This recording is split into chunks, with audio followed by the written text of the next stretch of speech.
Hello and welcome. It is time to get straight up into a little bit of that PUBG Mobile Pro League Arabia Qualifiers. My name is GEEKAY. With me is Span Cargo, and we're going to be taking you through all the action here today. Span, how are you doing today? I'm doing great. Really excited to go on ahead and actually get into these Season 3 qualifiers. You know, we've been following it for the last 2 seasons, DK. Now we're finally into the third one, and I'm seeing some familiar faces, so I'm just excited to get down to it, basically. Well, I have to agree with you on that. I mean, we're seeing quite a few teams coming back time and time again, trying their best to get up into those slots, to make it up into the PMPL, to play it. And in fact, we actually have seen quite a few teams make it through from the previous seasons in which they didn't finish in the strongest position. But fortunately, this time around, they got re-invited and they are able to participate once again to get themselves not only to qualify for PMPL Arabia Season 3, but potentially maybe make it all the way up in towards those Season 3 finals. That's very true. I mean, there's kind of a lot on the line. This is only qualifiers even too, and it's going to be difficult for them because they have 3 days to go ahead and qualify to actually make it into the next section, which is of course the PMPL Arabia. So there's a lot on the line for these teams in 15 games. That's not a lot.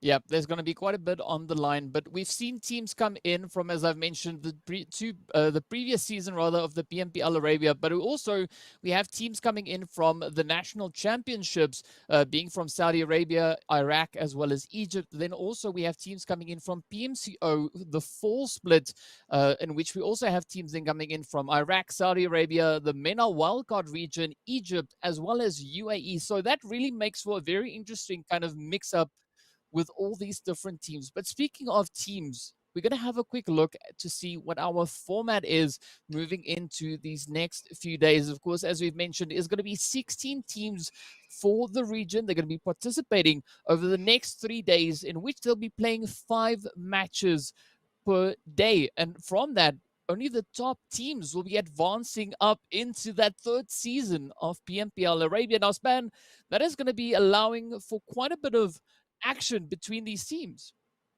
Oh my goodness, a lot of action. Really, when you think about it, like 15 games, right? And you have to go ahead and at least be in the top section to make it on through into PMPL Arabia. There really is not that much room for mistake. You know, usually it's like kind of nice to guesstimate. Like, I think really they can only make like 2 bad games with a 15 game qualifier. There's not room for error whatsoever. Of course, that doesn't count like amazing games where they get like 30 points or something, but as the games go on, that's going to be harder and harder to achieve. So some of these teams are really going to have to stay on top of themselves to really stay consistent.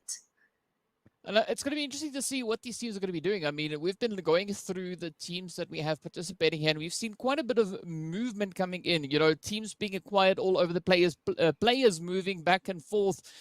So that really makes it for quite a bit of a dynamic play. Now, one other way that kind of dynamic play is going to come to fruition is through the utilization of the points, as we're going to be having a quick look at what our point distribution for this tournament will be. First place, of course, being awarded 15 points. Second place coming in on 12 points. Third place being awarded 10 points. And from there, it all then trickles down all the way to where if they land anywhere between 8th and 12th place, being awarded 1 point. And then unfortunately, 13th to 16th place, getting a big, lovely bubble there, as Max would say. But also the ever important 1 elimination, 1 point. Now, we've seen quite a bit change with teams utilizing this point structure.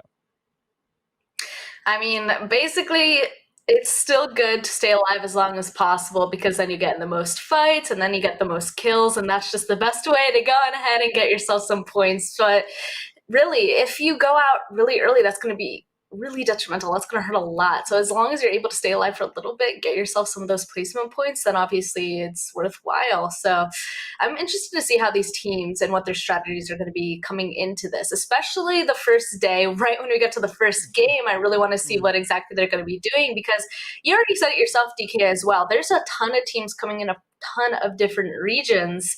I don't even know if they've all played with each other before yet, so it could cause a little bit of some unpredictability on our side. We don't quite know how these guys are going to react to each other just yet. Yeah, it's going to be interesting to see, especially once they start making their way down to those maps and choosing those particular drop locations where we could potentially have a little bit of that action, that early game action coming from. But of course, speaking of which, speaking about the teams, let's have a look and see which teams we have participating over these next 3 days to try and qualify themselves for that season 3. Of course, we have the Falcons, we've got a headquarter, we've got Vibe 6, we've got Triple D Iraq, we've got Ra'ad, we've got Stalwart UAE, we've got 693 Egypt, we've got KAMIKAZE, we've got for Kurdistan, Black Cobra, 1 Million Esports, Clear Vision Esports, The Ultimates, CONQUEROR Iraq, GEEKAY Esports, as well as Revolution. Now, Span, having a look at this list of teams, there's definitely a few familiar names on here. I mean, we've seen them, as I've mentioned before, coming in from the previous season of PMPL Arabia. Now, I'm curious to see what these other teams are going to be doing, the teams that we've only seen playing in the PMCOs and the PMNCs. I was going to say, there are a couple teams that I definitely recognize. I know how they play, but there's definitely a couple teams. Okay, there's like 3 categories for me personally, DK. There's like people I definitely recognize. I've watched them play before. I've casted them. There's a category of people that I've heard their name, but I haven't had the opportunity to ever actually watch them, but I've heard about them. And then, of course, some people, there's some new people in here for me. So I'm excited to see how they're going to kind of interact. Of course, I have to kind of shout out the teams that I definitely know. One of them being the Falcons, Ra'ad. I mean, vibes like Revolution. There's definitely a couple of people that I hardcore recognize. And for me, if I had to choose somebody right now that I'm interested in seeing their improvement, I'm actually going to go ahead and say I'm interested in seeing how Team Falcons are going to go. Because in Season 1 Arabia, I went on ahead and casted that. They ended up in finals in 12th place. Season 2, they got 7th place. So this is Season 3. Based off of that track record, I think they're going to be getting above 7th place this time. So that's why I'm keeping an eye on them. Come on, Team Falcons. Well, I can tell you it's definitely going to be quite interesting to watch. I mean, even if we look at a team like KAMIKAZE, for instance, right, where they participated in the PMCO Saudi Arabia, they were able to acquire a 2nd place. Now, that is still a pretty strong performance. So we've seen a lot of these teams come so close to qualifying to make it up in towards the previous seasons of PMPL, but they've just missed it by a little margin. So what's beautiful about this is now they have yet another opportunity to come back, to try again, to show us what they've got and why they are deserving of being in the next season of PMPL Arabia. And I got to say, Span, I'm super excited to see what these teams will be bringing to the battlefield. Me too, especially because there's even more. There's a lot of talent actually coming on into this lobby today, because even 963 Egypt, they came in 1st place in PMNC for their region. So 1st place coming into this, like, that they're also going to kind of be like a force to be reckoned with. So there's a couple of teams in here that we've seen them be able to perform before. There's definitely evidence of it. And now throwing them all in a qualifier lobby together where they only have 15 games to kind of figure it out and make sure that they get through. Yeah. I just know I'm looking forward to it, yeah. But I gotta say, it's actually quite exciting, right? So we've seen the kind of track record of these teams coming up to, or rather stepping up to the plate. But what I'm curious to see is how they're gonna kind of carry themselves moving into this new year, right? Because whatever they've done in 2021, that's in the past, right? We can look back at that and say, well, that was so awesome, that was so great. But now the question comes is, what are they going to do in 2022? Will this be the year in which we see these teams stepping up and flourishing, getting up into that next stage? And who knows, even potentially surprising a few of the other teams who we've been seeing and watching for so long. I hope so. I mean, I already kind of talked about it with the Falcons team. They've been slowly increasing in performance over time. And I mean, I think that's everybody's goal, of course. Everybody, as they play, as they compete, as they get that experience, they're wanting to slowly get better or quickly get better, just as long as that's like a positive graph line going up in terms of performance. That's any team's goal. So, of course, with that, I'm hoping that they practice a lot coming into this, because you said yourself, 2022 is the time to be a little bit different, kind of refresh yourself. So they want to start off on the right foot, basically. Yeah, 100% agree with you on that. And of course, we are going to be having a look at a few more things before we get up into our first match. And any predictions, any teams so far, Span, that you are kind of going to be keeping a particular eye on? I mean, for me personally, I'm going to be looking at Ra'ad and I'm going to be looking at Revolution. Those are 2 teams that I think could perform exceptionally well in this PMPL qualifiers. Well, I feel like I have to choose Falcons at this point, since I already kind of talked about them. And I'm also going to say 963 Egypt as well, especially because if you take a look at our schedule, DK, I mean, we're starting off on Erangel, and a couple of these teams I feel like particularly do well on Erangel. Like when we did watch Season 2 of Arabia, I feel like both Rod Falcons both actually kind of had Erangel as their top map. And I feel like that's pretty usual for a lot of teams, actually, because this is the, original map of PUBG Mobile. So seeing this layout, there's a lot of opportunity for teams to do well. Yeah, it's definitely a Erangel heavy lineup, or a Erangel sandwich, or Mhm. even potentially a Dagwood, because there's an extra slice of Erangel right there in the middle. So it's going to be interesting, but definitely Sanhok Miramar is going to be playing quite a big role in how the teams will be able to close any of those potential gaps. I mean, I think the first Erangel we're going to be hopping into is going to be essentially that icebreaker. Sanhok will allow them a little bit more of that aggression to try and make up for what could have been lacking on the first visit. And then, of course, as we get over on towards Miramar, that again changes up the whole dynamic, because hopping from Erangel to Sanhok to Erangel, that is a little bit of a change. But moving on to a map like Miramar, where the dynamic swaps around completely, allowing for more of those long range hits, I gotta say, I'm looking forward to what the teams will be bringing to our Miramar maps. I mean, honestly, whenever there is a team that does do exceptionally well on a certain map, it kind of interests me, I'm not gonna lie, because there are three very distinct play styles for all three of our maps here. And if a team does particularly well in one of them, well, it's just interesting to me, because then there's other teams that do go on ahead and perform on all of them. Usually that's the thing that they can go on ahead and strive for. But you don't need to do well on all of the maps if you at least have one of those special maps that you do go on ahead and just gain a ton of points out of every single time to be able to qualify. So I guess there's two different strategies, go on ahead and be consistent in all the maps, or if you have that special map, to go on ahead and really just rack up your points. I guess there really isn't a wrong answer, but to me it's interesting to see the different kind of ways that you can compete in these tournaments, basically. Mm. Well, I gotta say though, I mean, looking at the map rotation that we've got, right? If your strong map is Sanhok or Miramar, it's gonna be that extra bit Hard. harder for you to really make a strong impact with regards to the leaderboard. I mean, for me, I think that is kind of like just to try and top up a few things that could have been lacking on the performances on Erangel. But definitely, I hope that the teams put a lot of focus, a lot of training up into those Erangel maps, seeing that it is going to be the majority. I mean, we're going to have 9 goes over on towards Erangel, whereas the other maps will only see be 3 plays on each. So definitely Erangel is going to be the map in which we hope they perform a little bit better with those 2 supplementary maps then coming in.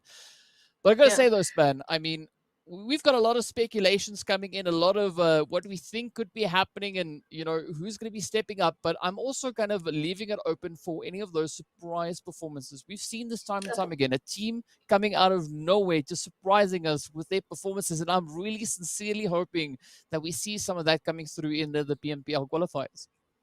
I mean, I already said there's a couple of teams that are a couple of new faces to me, and you're right. I love that. Like, if a team just absolutely shows up, and I'm like, oh, okay, I see you. I see you now. I didn't know how you performed before, but you're doing absolutely exceptional. I think that's always casters' favorites kind of situation. The underdog Mm, story, I guess you can call it.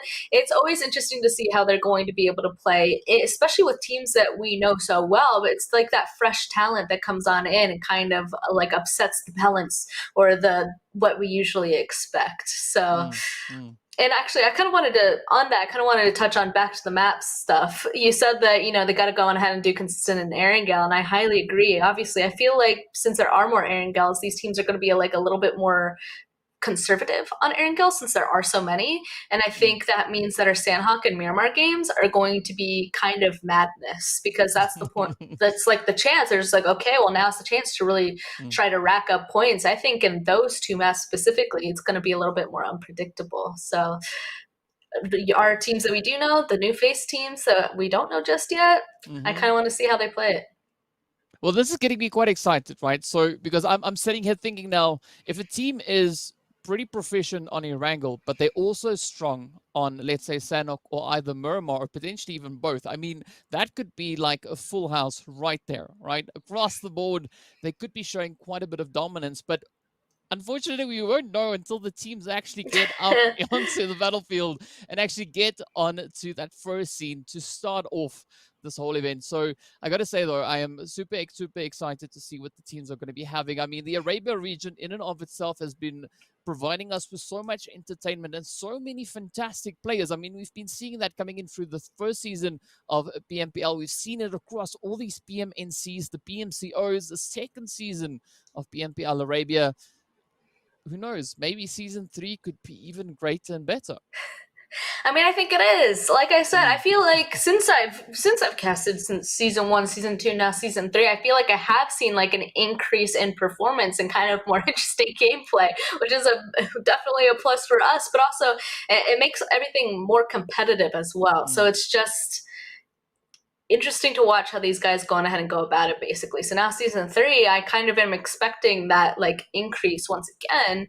I just don't know how just yet. And you kind of said it, all we have right now are all of our stats from previous tournaments. Whenever a new tournament comes along, you know, where we can go on ahead and say, well, this is what happened last time with all these teams, but every tournament can be pretty different. So we can make our educated guesses as much as we want, but there are some of those teams that do go on ahead and kind of surprise us. Yeah, 100%. And, you know, as we know, there's only going to be a certain amount of teams moving through onto that next stage. So this is going to be a kind of a, you know, just go all out kind of performance that I'm personally expecting to see from these teams coming through, as if they lay it all out on the table, well, most of it, not necessarily all of it, but just most of it out on the table. I 100% think that the teams that try and play this to their best potential with what they can do in the current situation will definitely see them not only performing exceptionally well here, but who knows, they could even be making their way all the way up in towards those finals. And we know that along the way, there's so many opportunities for these teams to just learn and evolve and get even better time and time again. And we've seen that with a few of these returning teams. I mean, we've mentioned teams that we've been looking at over the previous 2 PMPLs, the previous 2 seasons, and there's definitely been some growth. Yes, there has been times where things didn't work out exactly as they would have hoped or they would have planned, but you know, who knows? Maybe third time's the charm. You're right. Maybe third time is the charm, or maybe some of these new people in here for the first time are really going to give the rest of these guys a little run for their spots this time. Not necessarily money, because right now qualifiers is purely to try and make it into the top positions to make it on to PMPL Arabia. So at this point, don't quite know who's going to go on ahead and grab those spots yet. So that's why I'm really excited, honestly, to just be jumping on into game 1, because I feel like that also kind of sets the tone. We kind of talked about capabilities and kind of our expectations based off of previous knowledge, but also what we haven't talked about, it kind of is mentality, you know, because starting off, the first game is so important to setting yourself up for the rest of the day, the rest of the tournament, everything. So in this very first match, everybody's going to really want to be performing well. And it's like if you get into that, like, if you don't do well in this first game, you really have to go on ahead and shake it off. I feel like that's really what kind of separates the like pro players versus everybody else, because they have to make sure that in every single game their mentality is top notch so that they can be able to perform. But what's also quite nice about having so many maps to kind of play it across, right, is whatever goes wrong on the first match, they can try and rectify that as they progress into the later matches of the day. And if the day itself wasn't too satisfactory, there's always that second day to try and make up for it. But I mean, whatever hasn't yet been accomplished by the second day of gameplay, it's going to be so difficult and will require so much more extra work to be able to accomplish that moving into that third day. So essentially, I'm excited to see what day 1 is going to hold for us, as it is kind of the day in which the foundation of the performances for the coming days could be laid down, but it's not necessarily decided just yet. No, not at all. But definitely, as you said, I mean, if you just do well from day 1, game 1, then the rest of the tournament's going to be easier for you. If you don't do well and you struggle, like that just means you have to go ahead and make up more points as each match goes by. And that's a scary thing. That's scary to go ahead and try to accomplish. So I'm kind of giving good luck and good vibes to all these teams for the game 1, because I'm really excited to see them all perform at their top performance, basically. Well, speaking of top performance, we are getting ready to hop on over into the plane to see where our first initial flight path, as well as that first zone, is going to be coming in. Now, Span, any predictions for where that flight path could be going, seeing as we don't know just yet? Oh man, you know, we don't know, but I'm hoping for our first game it's going to be nice and easy, I guess we'll say. A nice plane right across the main body of Erangel, because in my opinion that usually makes for a more interesting end game. Well, without much further ado, we are going to be jumping straight up into that. As we know, we don't see the flight path just yet. We are going to be having a look at that momentarily, but it does definitely look like it's coming in from that northeastern side and Mhm. continuing straight down in an almost north to south kind of direction. So this could be a very, very easterly flight path we have here. And now the only thing to wait and see is where this next phase is going to be going, because that is a really tough start to this match.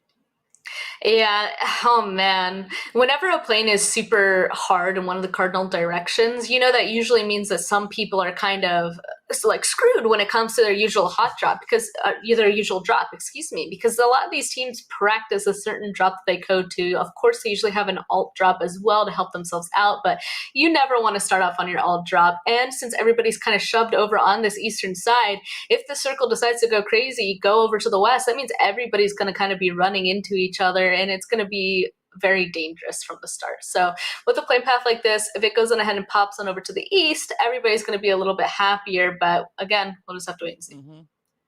Well, I have to say, I mean, this definitely does throw a few spanners in the works for some of the teams, but it does seem like they are definitely looking to accommodate according to this flight path. But now the big question is where is our first zone going to form? We'll have to wait a few more moments as the plane just moves away, and there we go.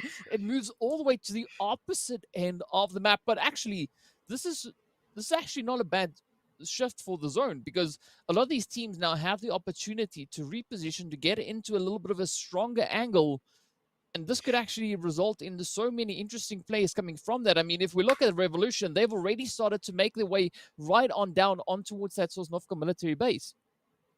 I mean, I said though as well, if it decides to go all the way to the western side, people are going to be running into each other as they're trying to make it into this zone. So all those people in the middle, like 960 Egypt, for example, if they just go straight through, they're going to be running into like at least 3, 4 maybe teams.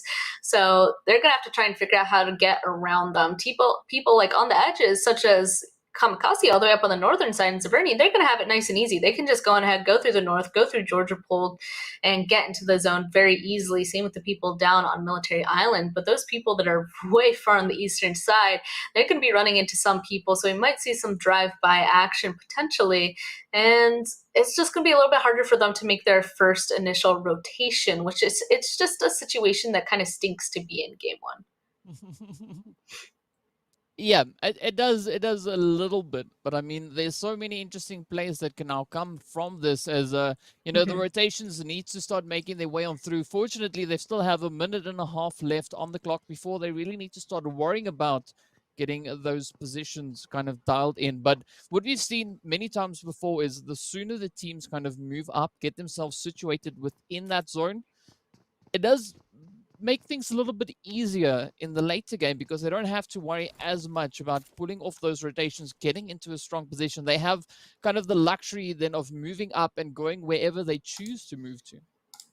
Oh yeah, exactly. So I actually think before we cut to actual gameplay, I think I already saw some teams making a move towards this first zone, and that's going to be huge for them. That means they get first pick basically on any compound that they want. They could put themselves in a great position, and then they can kind of chill there, stay there for as these next zones pops. There's positives and negatives to that as well, though, because if you kind of are in the good position from the very start, you might not see as much action as all those teams coming in from the edge. You'll get placement points, maybe not as many kills though. So they're going to have to make sure that they're still active in their position to get as many kills as possible inside of that zone. So it just depends on the team's personal preferences when it comes to their game style. Well, we'll have to wait and see. But for the time being, we've got the players here from Clear Vision, as well as the team there from Headquarter. Now, we've seen them perform previously. We've seen the players from Headquarters making a little bit of a back and forth. I mean, last time they participated in the BMCO, we saw them making it all the way up in towards that 7th position. So definitely they have the potential to hold their Mhm. own. But now it's going to come down to how they're going to handle these situations. Are they going to look to get a little bit aggressive? Ideally, I wouldn't hope for too much of that. But for the time being, they only have one player which they can actually afford to move up into, just to start culling the numbers there for Clear Vision. and then making a potential rotation on from that. But we do see the other two players, Aziz and Rip, they are definitely on the way. I'm not quite sure if they're on their way here, but they have mobilized themselves. But this could be the opportunity now for Willie to strike down. And with that, a very easy clap coming through right there as Mali gets knocked and sent away. And there we have it, our first initial elimination for the PMPL Arabia qualifiers. So that is the first of many more to come. That was definitely a jump scare for him. He had his gun away and everything, kind of jumped. He kind of punched in the air as he started getting shot. That is, oh man, that is the worst kind of elimination there when you're caught completely by surprise, can't do anything about it. But you're right, now it looks like they start off with a point. Headquarters all the way up in that top spot for now. Of course, curious to see how everybody else is going to be playing this. You can see 963 Egypt starting to make their own rotation into this next zone. Somebody down to their southern side, they're kind of stalking there. I don't know if they're going to start an early fight. Honestly, early fights aren't the worst, and that if you do get in a fight, if you have to, nobody is really around you to kind of third party it. So you're kind of safer in that regards. On the other hand, if you get in an early fight, you might not have as much stuff as you usually want. Your best gun, your utility, your meds, and then losing somebody super early is, of course, detrimental to the rest of the game. So again, kind of depends on gameplay, how you want to play it. It looks like Stalwart, though, they're just deciding to go on ahead and make a big rotation in. They want that good spot. Yeah, I mean, there's so many potential positions still to move through into. It's going to be interesting to see definitely where these teams are going to be looking to pull up. As we can see, of course, Stalwart, they're not committing to anything just yet, but they need to be careful because right there alongside them, we do see the side of Conqueror, Iraq, also just holding over on towards this breach position. But up comes Revolution now rotating off of that military island. And Groza could maybe be in a little bit of a trouble, but Smoker not being close enough to him just yet. But Rio holding over on towards this eastern side could maybe spot that movement coming through. And I'm curious to see what the players now from Conqueror are going to be doing. Will they look to potentially retaliate on that, or are they just going to continue to push further and further into zone? Continue. It looks like they just want to get out of there. I mean, I don't think that that's a wrong answer at all. If you are kind of being chased here on the bridge, I would just keep going. It's like, okay, you're in front of people, you know, you have the advantage on getting a better spot than them. So just keep going.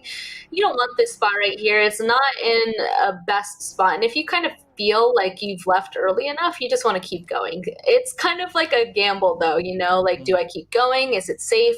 Do I think that there's anybody in front of me, or was anybody faster?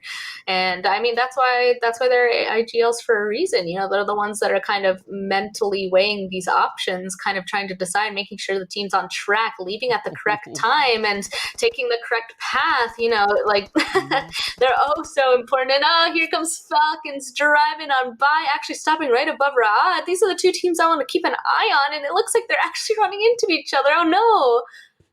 Yep, this is definitely a fight that we want to see. We can see Munir already now looking to advance further up the hill, keeping a very watchful eye towards that water tower. Oh, finds a beautiful angle. What a clean shot straight on towards Never Alone.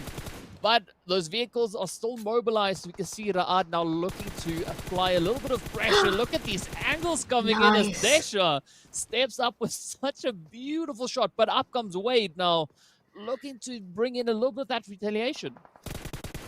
Oh my goodness, this is so unfortunate for Falcons right now. 2 people downed right now. That is not a good start whatsoever. Never Alone actually being able to heal on up, so he's fine again. It's a 3v4 situation. Raad is a little far away, though. If they push off this really quickly, they will be put in a good position. Falcons, though, they're really spread out, so now I'm a little bit worried. This is basically comes down to a 1v1 over here for Wade. Yeah, it definitely does. It is going to make things quite challenging. And speaking about challenging, I mean, we just saw that zone shift up as well. So there's definitely going to be quite a bit of calculation going to be put to work here, as the teams will have to find their way into that phase. And as we know, getting into those later phases, things just become more and more difficult. But for the time being, Raad and Falcons are still just holding their own. We haven't seen anyone drop off just yet. Both teams still sitting on a full squad. We've had knocks either side, so a beautiful trade-off. But I'm liking this position coming in from the Falcons. They've got 2 players on the high ground, 2 players a little bit further up ahead. just looking to try and see if they can find those openings. And Ra'ad, on the other hand, they've also now brought in a bit of their own split, trying to send up those utilities, looking for those hit markers, looking to see if they could maybe potentially find a weakness in the side of the Falcons. There goes one. Munir actually goes on ahead and bleeds out. So that is 1 point towards the Falcons. They're going to continue to push this. Now that they know that they have the advantage, I wouldn't be surprised if they become really aggressive. That might be why Ra'ad at this point kind of backing up off of this. This is always a gamble. Ra'ad inside of Rozhok, the only downside to Rozhok is if a team decides to get up on this hill above you, you are in for a world of hurt. They can see everything. They will shoot at you as you're driving away, moving everything. And it looks like that is exactly what happened here. Falcons very happy to be able to pick up one this early. And now that Rod's leaving, you know, they might as well just continue on into this next zone too. But that is a nice point that they're able to pick up. I'm glad that they're able to get that res as well, because if they had also lost one this early, that would have been a pretty bad thing for them. Looks like they're kind of swapping around some people. Nobody wants to be on the back of the buggy. And what they don't know is they left a Ra'ad member behind, but no point in hunting for a solo that you don't know exists. Yeah, but I got to say, though, I think it's quite healthy for these teams to get these rotations sorted relatively early. Yes, the blue zone is already making its way on through, but both teams kind of figured, you know, there's no point in trying to delay this much longer. Rather disengage, move on, and try and establish another decent position in this coming phase. And that is exactly what we see coming through for the side of Ra'ad as well as Falcons. And now as we look over on towards the players here from headquarters, you can see them also now just trying to get up ahead of that blue zone, still trudging all the way through from that far eastern side. But I mean, this is a little bit nerve-wracking as well, as you know, you have that unknown kind of angle that's coming through as well as you rotate up, getting closer to the edge of zone. There could be several teams lying in wait right there for you. That's why you really got to be careful in terms of where exactly you rotate. You kind of know the paths where people aren't going to be able to play well, and that's where you drive through. So that's what they're currently doing. You can see a lot of people actually taking a ton of blue damage. They're going to have to heal on up, kind of unfortunately use some of their meds from just blue zone, not even a fight. And wow, we're finally kind of jumping back towards the middle of this zone. A lot of good positions already kind of taken for Kurdistan, actually taking the compound right beside Chopsticks, a team right below them to the southern side. Already the very center of the zone is just getting filled.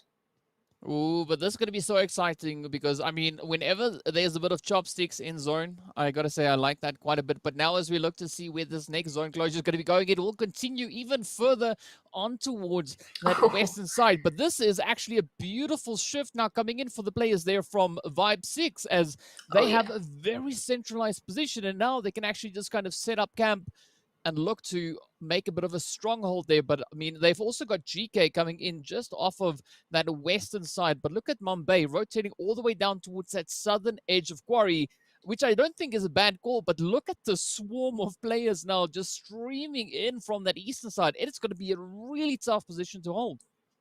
I have a feeling that they're just trying to control this entire western side. They know that this entire west is free. There you go. We saw him jump in the car right at the end there. He's definitely driving on back to meet up with his team. That actually is what Vibe 6 were doing in the very center. You saw right when that zone shift, somebody got in their vehicle and ended up right back at the main compound that they're holding because they realized, oh, we have a good spot. Time to go on ahead and defend it because a ton of people are just going to be sending it on in here, and we should probably be stacked up together on our good compound before any potential crashes come through. So they're ready for this. Revolution at the very top of Quarry as well. This is the time where they're going to hear a lot of movement around them. Quarry being a location where a ton of teams can kind of squeeze themselves in here. So this is going to be a hot area to be in. And there's pluses and minuses to that. Again, if you get into these early fights, you can pick up some of these kills. But Quarry in itself, if you have this high position, you're going to be able to be involved in a lot of stuff around you. Yeah, but that definitely does put quite a bit of pressure on these teams, trying to not only move into Quarry, but just try and rotate through Quarry. As we can see, this is an absolutely beautiful position now coming in for the side of Stalwart. As they have that higher ground angle, and they can see for quite some distance around them. I mean, Black Cobra now trying to rotate up, but this is what makes things so difficult, because the moment you think you're kind of out of sight, you're actually just rotating up on towards another team. And in fact, we still have all 16 teams in play. Only 2 players so far have been sent back into the lobby. That is 1 player from Clear Vision, and that is 1 player coming in from the side there of Ra'ad. The rest is still in play and in this match, and this is going to get so tough and so hard and a little bit uncomfortable as well, as everyone starts cramming in. We are making our way to the end of this third phase. Fourth phase is just around the corner. And I even like the Conqueror there. They had that compound down there on the southern side, but they know that the chances of this next zone actually going to them are very slim. So they're starting to drive up towards the northern side, trying to get a better spot in the middle of this circle to just increase their chances of getting a spot, because the longer they wait, the less odds that they're going to actually find a spot. And it's really hard if everything's literally taken, but you have to shove yourself in. That's just forcing some sort of a crash, and the people who are defending just have an advantage from the start from that. And this next zone about to pop, it's good to just have your movement already going, so then you can find a place to play. Yeah, definitely is going to be an interesting play nonetheless. But look at this zone shift now as it moves up once again a little bit further on towards the eastern side, but also heading a little bit further down towards south. So Revolution, Black Cobra, as well as the players there from CONQUEROR already finding themselves relatively well situated within that zone. But now there's a lot of fighting going to start erupting, especially between the teams still having to make their way up in towards that safe zone. 963 Egypt finding themselves up against the side here of Team Falcons. But Team Falcons, they still now trying to pick off any movement they can spot off in the distance. That is Headquarter trying to move in, but look at Damar. He's not even, trying to play that stationary game. He is giving us those, those strafing shots while he's trying to move into behind some hard cover. Well, did you see that? He actually got a knock from laying prone with his DP. He got the knock over there onto Rip and slowly bleeding out. Like, he's insane. Just lays prone, able to laser somebody, and now I don't even think that they're able to get that res, and instantly they're done. They're starting to move again. The team right beside them never even really peeking out to try and get involved. So, their mission's over. Except it does look like 963 Egypt does want to get involved by taking some shots. And, actually, Damar, his tire was popped. This is not looking good for him at all. Oh, wow. I mean, it's really good to see the movement coming through, but unfortunately, Damar moving onto the wrong side of the vehicle. I understand what he was trying to do. They was trying to get that angle onto the opposing player, trying to retaliate somewhat, but unfortunately, the angles just weren't working out in his favor. But now as we continue to move a little bit further onwards, we move up on towards that northwestern side of zone. And this is where things once again get quite interesting, as we can see KAMIKAZE now just trying to blaze on through as they find the heads on towards GEEKAY. But we see so many trade-offs now starting to come in. But look at this rush. KAMIKAZE getting ready to push full send on towards GEEKAY Esports. They want those heads. But GEEKAY, I feel that like they kind of sense that. That's why we're seeing those rotations now starting to just disengage. But look at this. GEEKAY comes flying through. And there's so many difficult positions to move into. Rahad being the first team out. That is not a good position that they want to be in. They were kind of struggling from the start, though, losing somebody basically right on pop. GEEKAY, though, you're right, they're starting to make a move on in. Only one person left. That solo is going to have to play this really carefully. And KAMIKAZE, they have a really nice high ground compared to clear vision right below them. But if they overpeak, there's definitely a lot of people around them that are going to be able to take some shots. So everybody in this area needs to be careful, just shoved up on this northeastern side. And so unfortunate to see the players there from GEEKAY now getting sent right on back. Falcons finding a few easy hits right then and there. But, I mean, this is still not a clear indication of what we are yet to see. As we can see the players here from Clear Vision now having their vision obstructed by all of the smokes being deployed. But KAMIKAZE, they are not looking to phase just yet. They're going to look to reposition, move a little bit further on towards the edge of zone, just still utilizing that high ground, and quite a nice selection of high ground they have at their advantage here. This next zone's about to pop as well. Over on this western side, more and more people kind of being taken down. This very center of this map is so unfortunate. It is not playable. It's a big swamp that's out in the open. There are a couple of trees, but you do not want to be stuck in that bowl so that everybody around you can see you. It might be a good place to go later on, but oh my goodness, this zone pop up to the northeastern side. Vibe 6, there is static on this. They're the only ones that have that compound up there on the northern side. They're going to be able to see everybody, the road kind of providing themselves their own little trench that nobody can really pass. Yeah, it's going to be quite a challenge to accomplish, definitely. But oh, look at that. The ultimate stepping up there as a Hope and Ragnar to hold on to their position, just laying down the fire on towards Ali. Down they go. Now it is up to Octan to trying to hold on, but unfortunately, Oh. Alush just swoops in with the head, picks up the Elam, and with that sends them right on away. But now we are down to only 12 remaining teams, and this is the interesting part where we're going to be seeing so many teams starting to fall as they all just start getting crammed closer and closer together. And this is where the positioning is going to be absolutely essential. Headquarter being the next team getting sent away. But now we saw the players there from Conquerors holding on to this compound. Ultimates, they're going to have a little bit of a challenge here as they look to make their way on in. But even the Conqueror Iraq team, they don't have the most ideal position. And look at the spray down, though, going straight up on towards Ragnar. I mean, they have a compound. They're not inside zone. The thing is that they know that there's people in front of them. There's no way that the rest of the zone isn't already occupied. So if they see people making these rotations from a safe environment for themselves, they should go on ahead and take those shots and then worry about moving in later. Because at this point, if they move now, there's a chance that they're just eliminated with no points. So they should try and gain as many as possible. You can see a lot of teams actually doing that, trying to kind of hold on to these very edge rotation positions. And not everyone's going to be able to survive whatsoever. This is going to be a really difficult zone shift. Yeah, it is going to be absolutely insane. But look at Clear Vision Red already getting the first knock on it towards the side of KAMIKAZE there. But Aziz now slowly bleeding out. It is up to D7 and Basil to try and hold on. But another knock so close for them as that quick heal comes right on through. But look at the damage. Basil trying to hold on, but unfortunately gets knocked right on down. The pressure now turns to his teammate. Will D7H be able to hold on? But look at the positioning of the rest of the teams over on towards this western side. Absolute insanity. But look at that now, Span. Conqueror also losing or getting a player knocked out.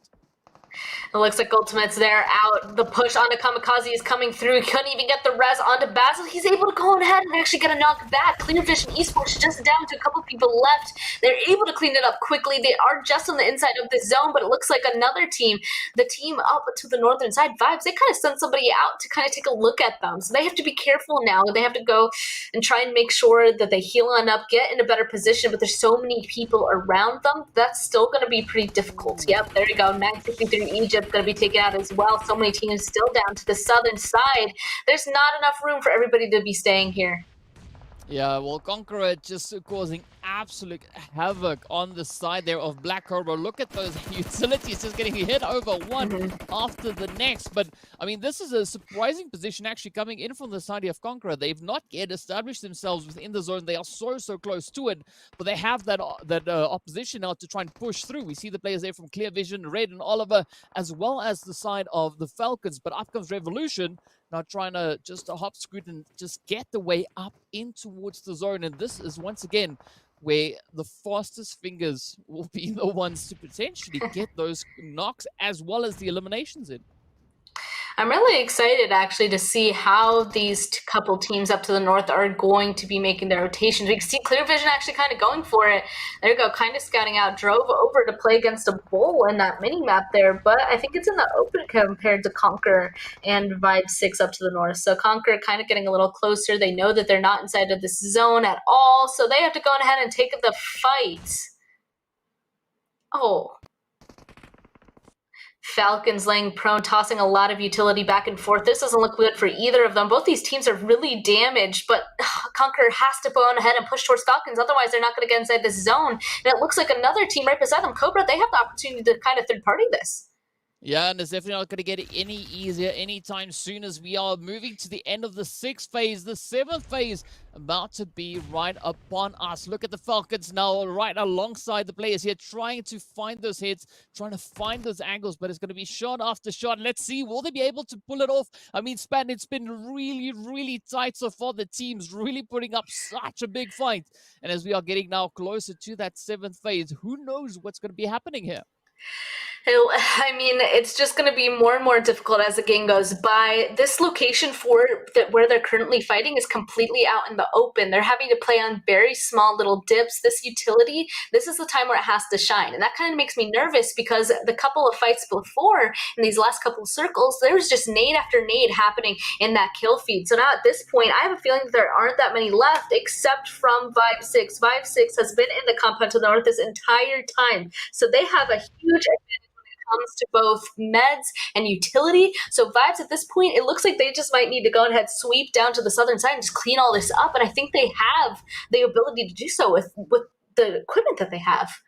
Yeah, and this could definitely be the game now for Revolution and Vibe 6 to really finish exceptionally well. As we can see, Revolution already sitting on 9 eliminations to their name, still rocking a full squad. The players there from Vibe 6 sitting on 3 eliminations, also having a full squad. And now they only need to try and deal with the players coming in from the side there of for Kurdistan as well as Black Cobra. And I mean, who knows, those solos can still be quite a thorn in the side of both these two Ooh. teams. But with that, Black Cobra gets eliminated. Now it is down to our final 3 teams. Maybe this could be the match for Revolution.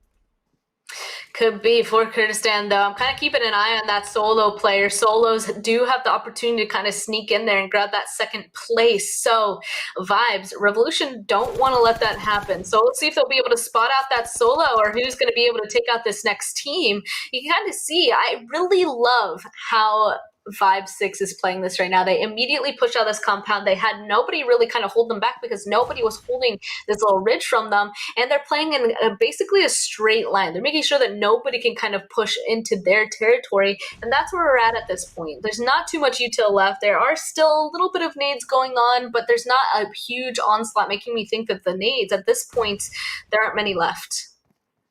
Well, I mean, it definitely does look like there's been quite a diminishing side on towards those utilities. But I mean, looking for Kurdistan Golden right here on the edge of zone, just trying to creep on up. This could be such a dangerous position, not only from the threat coming in from the blue zone, but looking at Revolution and Vibe 6. They are pretty much focused on each other, and this could be the golden opportunity for Golden now to move in and sneak in a few of those cheeky elims.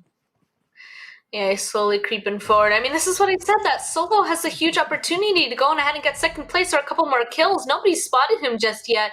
Really creeping through this grass. I'm a little bit scared for Malto over here. He's kind of right beside Golden. If Golden spots them first, it's not going to look good for Vibes. At this point, whoever gets knocked first, the other team is instantly going to spring on it. So that Solo being closer to Vibe 6, it's not looking too good in terms of their chances. Revolution, they're going to push if something happens.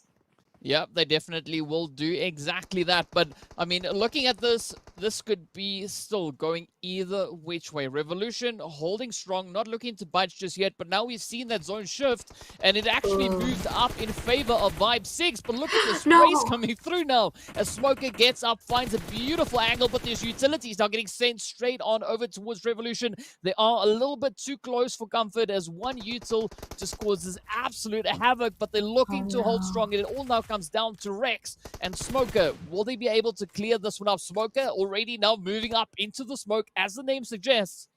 But is this going to be the play now? Look at these cheeky plays coming in for Vibe 6. He knew a solo was around there somewhere. He's not going to run on over. He's just going to kind of drive on over. Just make sure to get rid of him immediately, and he comes on back. I was a little bit scared there. One of the Vibes members got knocked. I thought surely Revolution was going to push off of that, but the rest of Vibes were able to kind of push over and hold them out, and now it looks like this is the final fight. Looks like Vibes kind of laying prone. Revolution, though, they have no choice but to push. Oh, here we go. Look at these angles, though. Vibe 6 just holding on. Revolution losing player after player. And with that, it is going to be a 2v3 fight to the finish. Who will be the one to bring it home? What a beautiful change round that it was coming in from Vibe 6. But look at the play coming in. Oh, Alhaja steps in, picks up 2. Is it going to be the final one? Will he get it? No, he gets taken down. Oh, Smoker gets sent away, and Vibe 6 come in with the winner chicken dinner. Absolutely fantastic finish. I thought it was in the bag for Revolution, but what a play that was coming in from Vibe 6.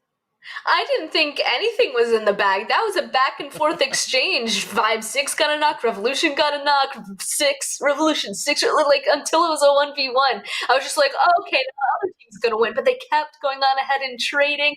I really thought that Vibe 6, after getting that second person, wasn't gonna get that win, but that was a perfect switch over with the aiming to get that last kill.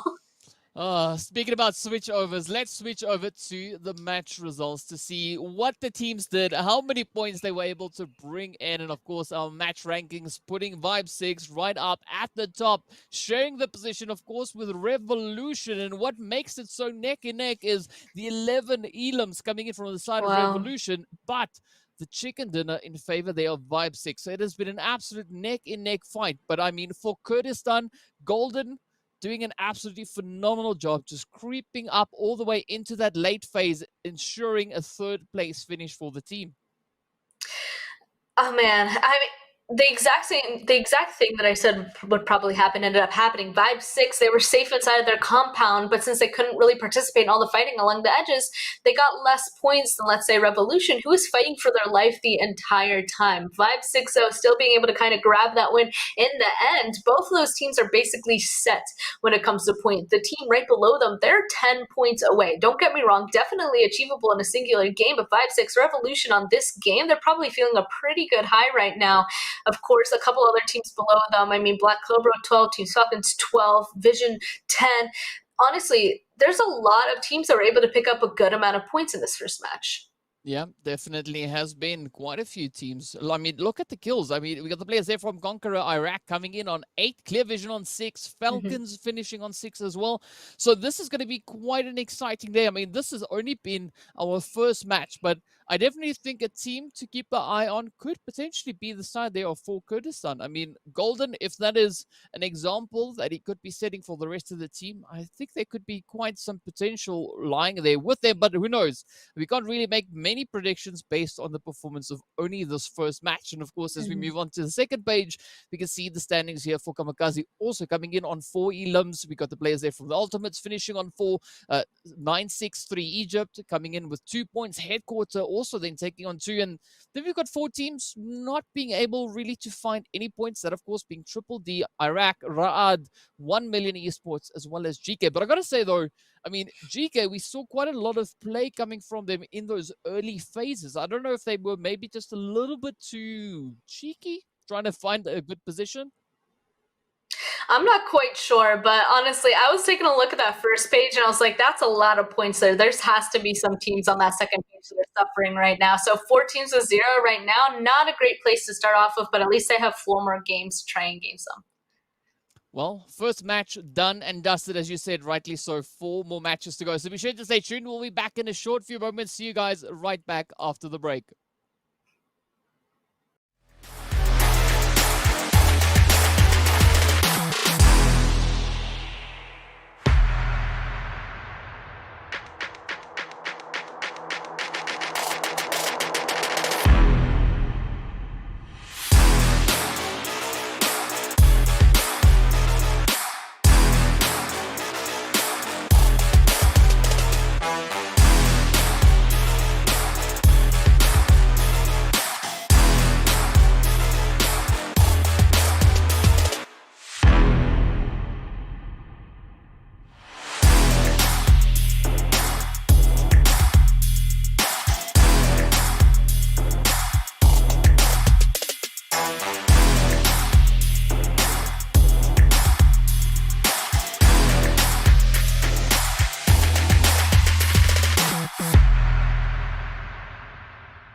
Hello and welcome back to the PUBG Mobile Pro League Arabia Qualifiers. Now, if you're just joining us, we saw our first match kick off, and what an absolutely fantastic start to the qualifiers that was. We saw the players there, of course, from Vibe 6 as well as Revolution finishing neck in neck with an absolutely surprise finish coming in from Vibe 6. I mean, just managing to clutch those final few plays to steal the chicken dinner away. But of course, both those teams finishing on exactly the same amount of points. And now, Span, as we're getting ready to move into our next match, which is going to be over on towards Sanhok, I think this is going to be quite an interesting one because we saw so many teams coming in quite kill heavy or elimination heavy in this last match. That's what I was going to say. Sanhok, it is the map where if you are good at fighting, team fighting, getting kills, Sanhok is the map to get even more. So I was kind of going to take the kills from Erangel to try to predict what was going to happen in Sanhok. But honestly, I don't know. Like, even Vibe 6, they won with 8 kills. Revolution got 11 kills. And then there was still a ton all the way down the leaderboard. Somebody even lower down had 8 kills as well. So who is going to do well in the Sanhok match? There's honestly a lot of people that I'm not quite sure about, especially because those teams that are in the bottom as well, they might go ahead and be pretty aggressive as well. So we'll just have to wait and see exactly how these teams play it out, DK. Yeah, speaking of which, of course, we are hopping straight up in towards Sanhok with our flight path up in towards that northwestern side. Now, on a map like Sanhok, flight path doesn't matter all too much. What's more important is to see where that first zone is going to be forming up, what the teams will have to try and do with their drop locations. But this is going to be an interesting one. As we've already said now, first match being quite aggressive, saw some pretty kill-heavy teams coming in there. And now, moving into this one, maybe we could draw some similarities from what we've seen before, but who knows? Only time will tell what these teams are going to be bringing. And what we can hope for this time around is to potentially see a little bit of that hot drop action coming through, but it doesn't seem like the teams are really looking to get too up close and personal just yet, as we now also see where our zone is, again, moving over on towards that western side. But this northwestern island could definitely make for a very interesting play. I'm excited to see exactly where people are going to end up. Oh my goodness, there's actually what's happening over up on the northern side around Revolution. There's a little solo around there kind of floating around. Don't know where he belongs to. His teammate is completely far away from wherever he's currently landing. We saw some shots, some people trying to get some kills in the air. There's actually, I don't think there's a full-on hot drop anywhere, but there's definitely a couple solos that are ending up right next to someone. One of them being right here. This is exactly what I was looking at. It looks like Triple is sharing a compound right now. Oh, let's see. Will we have some spicy plays come through? As I mean, I'm excited to see what the teams will bring. This is going to be another map in which they will now have that opportunity to show us what their potential is. I mean, we've got all the rocks in here, just giving us a nice scenic display of what the map there of Sanhok looks like.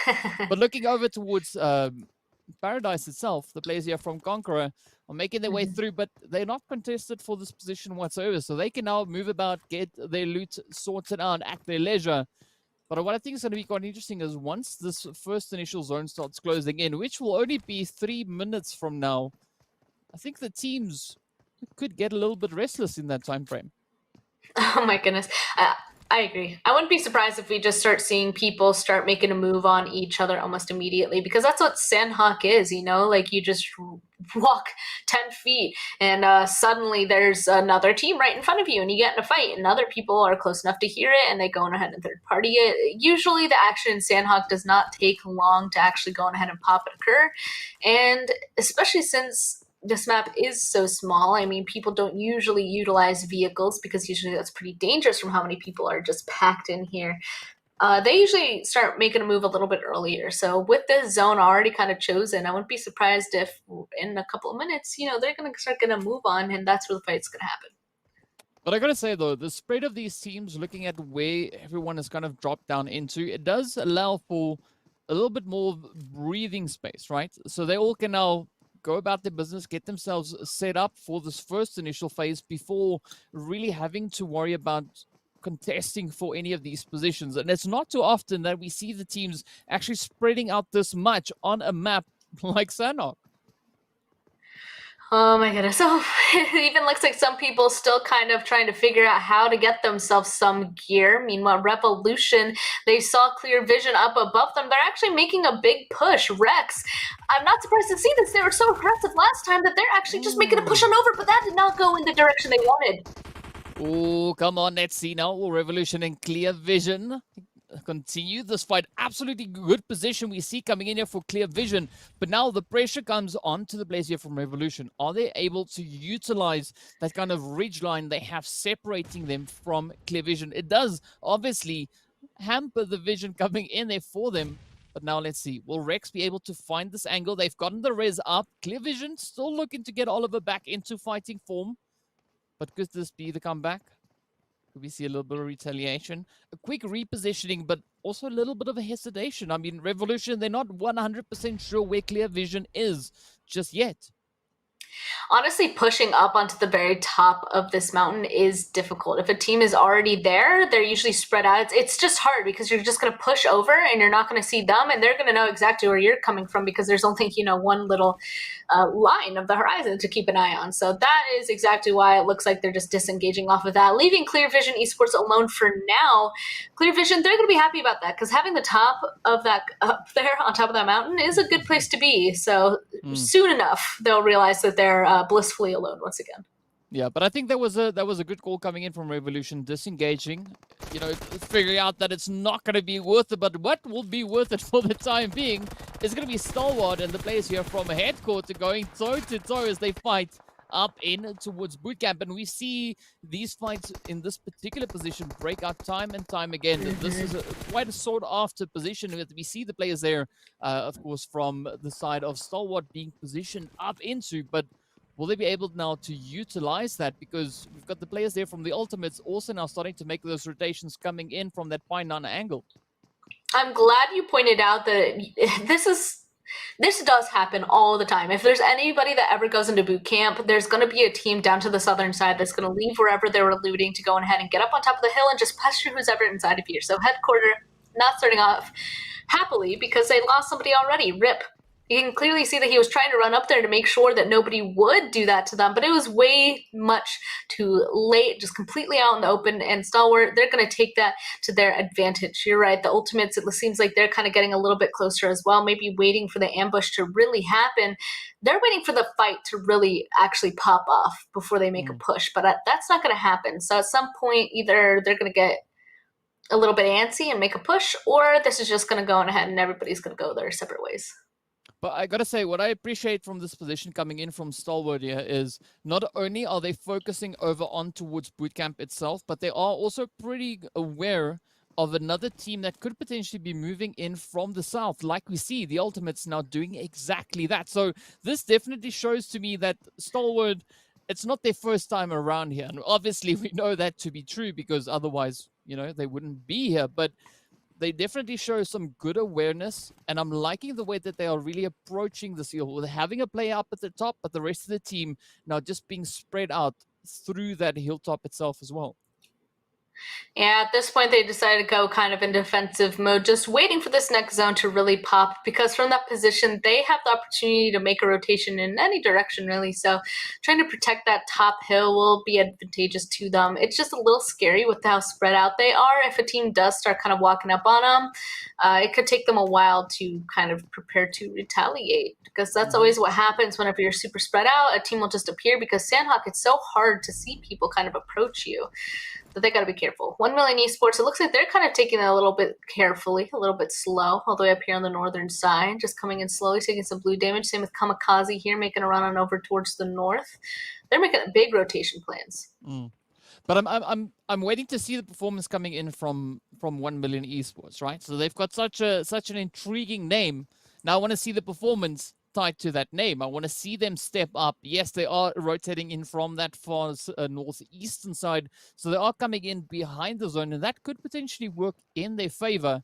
But we'll have to see what they do with those rotations. For the time being, Revolution, they've also now completely disengaged from those hilltops and now made it all the way up towards the more northern side, looking to get into the little bit more comfortable position where they can now focus a little bit more on getting their loot sorted before pushing back into that phase, into that zone, to try and contend with yet another team. Yeah, I just finished looting on up in Hot Tin. We saw some people potentially making a rotation up towards that northern area, so maybe KAMIKAZE is going to end up running into them. And look at that, we don't have long to wait until we're going to actually see this next zone pop. And whenever it kind of goes up into this northwestern side of the map, it kind of gets me interested, because with all of the water, these rotations are definitely the hardest. So Clear Vision is definitely looking happy, especially with this zone shift. No way, and DK right beside them is Vibe 6. They're getting the zones once again. Yeah, that could maybe be a double threat, maybe a triple threat coming in on the side there in favor of the players there from Vibe 6. But we also know that they are on the low ground, so we're going to have to wait and see where this next few phases are going to be going. But what I'm more interested in seeing is how that kind of a southeastern side is going to evolve, as we've got so many teams looking to make their way on through, all kind of sharing that space. And now we got the players here from for Kurdistan also looking to not only make their way towards the zone, but firstly, they have to try and get out of that blue zone itself. But I'm liking the names in for Kurdistan. It's mainly snake names. And now if we look on towards the players here from Black Cobra, there's nothing snake related in here. Disappointing. Disappointing, honestly. No, I'm just kidding. How dare you brand yourself this way? No. Well, Cobra, it looks like they're actually going with the vehicle route. If they're super far away, taking a vehicle, just, ensure that you're not going to just be stuck in blue this entire time, kind of launch yourself forward. But at some point, you got to stop the vehicle and run the rest of the way. And otherwise, that's a little bit scary, kind of getting caught in a vehicle in Sanhok, because usually the teams are pretty much on top of each other. And if you have 4 people shooting at one vehicle, it is not a recipe for success whatsoever. And this next zone closing once again, it's about to, everybody at this point, they're footing it or driving it on in to try and get themselves a spot. Even the players here from Triple D Iraq, we can see them now just moving ever closer towards that potential angle over in Boot Camp, as we can see that little pond just up to the north of them on that mini map. But I mean, there's still going to be quite a bit of a distance for them to cover. And if we look over on towards the players here now from CONQUEROR Iraq, they are just a little bit further north of that exact position. So who knows, maybe these teams will start finding each other, and maybe Kalaga could be sending a few of those hits straight on through. Could be, especially because people are still trying to go and make the rotations. I like how CONQUEROR actually stopped here on top of this hill to try and scout on in and make sure that wherever they're going to drive next is clear. They're going to keep on going. Hopefully nobody's going to bother them. A big botation actually happening up here on the northern side. I love botations coming through from 1 million Esports. This is definitely a 1 million gameplay opportunity here. Looks like they're going to find themselves a nice place to play where nobody else is. So this is a good opportunity for them. They were super far away. They would have had to run through multiple teams to get to this position. So, they just bypassed it all with a boat. Yeah, they just skipped go right on that one. And of course, we can see Revolution and Vibe 6 right up ahead, 2 of our strong finishing teams in the previous match. So this could be a beautiful opportunity now for 1 million Esports to maybe sneak in behind them and show us what they've got and what they are made of. And this opportunity might come a little bit sooner than we hope, but look at this Revolution team now looking to push even further forward. They might have potentially spotted some of that movement up ahead, as we can see QHT now just not even waiting enough to get out. And this could be maybe quite an interesting play. What already now, Smoker getting spotted up on the hill, but look at Framar just holding that off angle, but a nice inquisitive position, if you can put it that way. He's out there gathering information, trying to see who's up in the north and what the rest of the team will have to make kind of a play off of, as we can see the zone now remaining in this region. I'm a little bit surprised. You can see all the way to the eastern side. I mean, we have 963 Egypt on the complete opposite side of the map. Still a couple of teams all the way down to the southern side of the map. I don't even know if at this point, phase 3, they have to get into the zone as soon as possible, because it's phase 4 where, I mean, they're still okay. They still will be able to kind of traverse through the blue zone, but it's going to hurt more. Sanhok is also pretty well known for its blue zone strats where the team's kind of going ahead and continue healing to try and get those top positions, not in terms of kill points, but in placement points. So I wonder if those teams that are really far away at this point are maybe just committed to that strategy, or if somehow they'll just be able to send it on in just in time. Well, only time will tell what the strategy it is they are looking to apply here. But I mean, Stalwart still holding on to this bootcamp hill, not budging too much just yet. And it does seem like they're waiting to see if anyone's going to come rotating through. But unfortunately, we do have a few more heads finding its way right up towards them. And now, CONQUEROR Iraq also looking to advance their own position, just getting themselves situated within the zone, but creeping ever closer towards Vibe 6. But Vibe 6 could find themselves in a very difficult position as they've got CONQUEROR coming in from the one side. Beautiful spray down, but look at the plays as Riva steps up and just goes blazing on through. Quick reactions coming in here from Riva, though. That was insane. That drop shotting instantly worked out for him. I really thought that he was just out of there. I mean, he was on top of a vehicle, but instantly was able to take that success for themselves. That also means that this position up there, that was to be used, you know, to kind of provide their cover from that side for anybody coming up. And now they don't have that anymore. It looks like mid, unfortunately, will be needed out from Revolution as well. So that means Vibes, they're down to 2 people. I don't know if they can recover from that, especially since they're mortal enemies at this point. Revolution is inside in a better spot. Yeah, this has really been quite a difficult game now for Vibe 6. I mean, starting it off, they had an absolutely beautiful position, but there's just been so many teams. And in the meanwhile, Vibe 6 have just started to split themselves up quite a bit. And I think that is kind of where they started to fall, as, you know, the players were then picked up one by one by the opposing teams looking to push into this region. And now Revolution, they've actually moved in, taking over the position in which we saw the players there from Vibe 6 informally. But now CONQUEROR Iraq still up on the high ground, and they could actually just utilize that position and cause quite a bit of harm, especially over on towards this eastern side. Oh my gosh, poor Vibes. I'm kind of just mourning their position right now. I mean, the thing is at least they got themselves some padding from that last game. So if they don't do as well in this game, that's not a total loss, right? They have some padding to kind of do worse. But oh no, KAMIKAZE instantly stopping Mexico right there in their tracks. They're saying, no way, you're going to be driving on my road without me taking you down. So Stalwart down a couple people, actually. No way. So many other people kind of getting involved, taking them down as well, because KAMIKAZE, they're super spread out, kind of holding all of these people in. Yeah, that was like a Control-Alt-Delete play coming through there from KAMIKAZE. But of course, now it's Abood looking to push up and avenge the fallen teammates. The lone survivor left to try and make a play. But also, the blue zone is not making things any easier for them, as this is now going to make it quite a bit of a challenge here for Abood to try and get out of the sticky situation. Was those grenades, the utilities getting cooked up. Sent on through. D7 does find quite a bit of damage. Basil also now looking to move up. But a lot of the play here is going to be focused more on trying to get those health bars back up to 100%. Is Abood now making the push? Oh, unfortunately, just as he did so, I mean, KAMIKAZE, he ended up being able to heal right before Abood was able to peek on that. Unfortunately, the res on Basil, I mean, that's just making Abood's position even more difficult. I think we ended up seeing a team up to the northern side. Yeah, take a look at that. If they don't go ahead and wrap this up quickly, we might see another team kind of enter into this fight. And at this point, KAMIKAZE, we can see that they have a ton of bandages, so they can kind of play out here for as long as needed, but it's definitely not ideal for them. They're going to be wasting a ton of meds while they're taking this fight in the blue zone, and they have a long way to run, honestly, to meet up with the rest of their team that's actually inside zone. KAMIKAZE being this split is kind of making me a bit nervous, especially with the entrance of 963 Egypt. We knew that they were going to come in somewhere.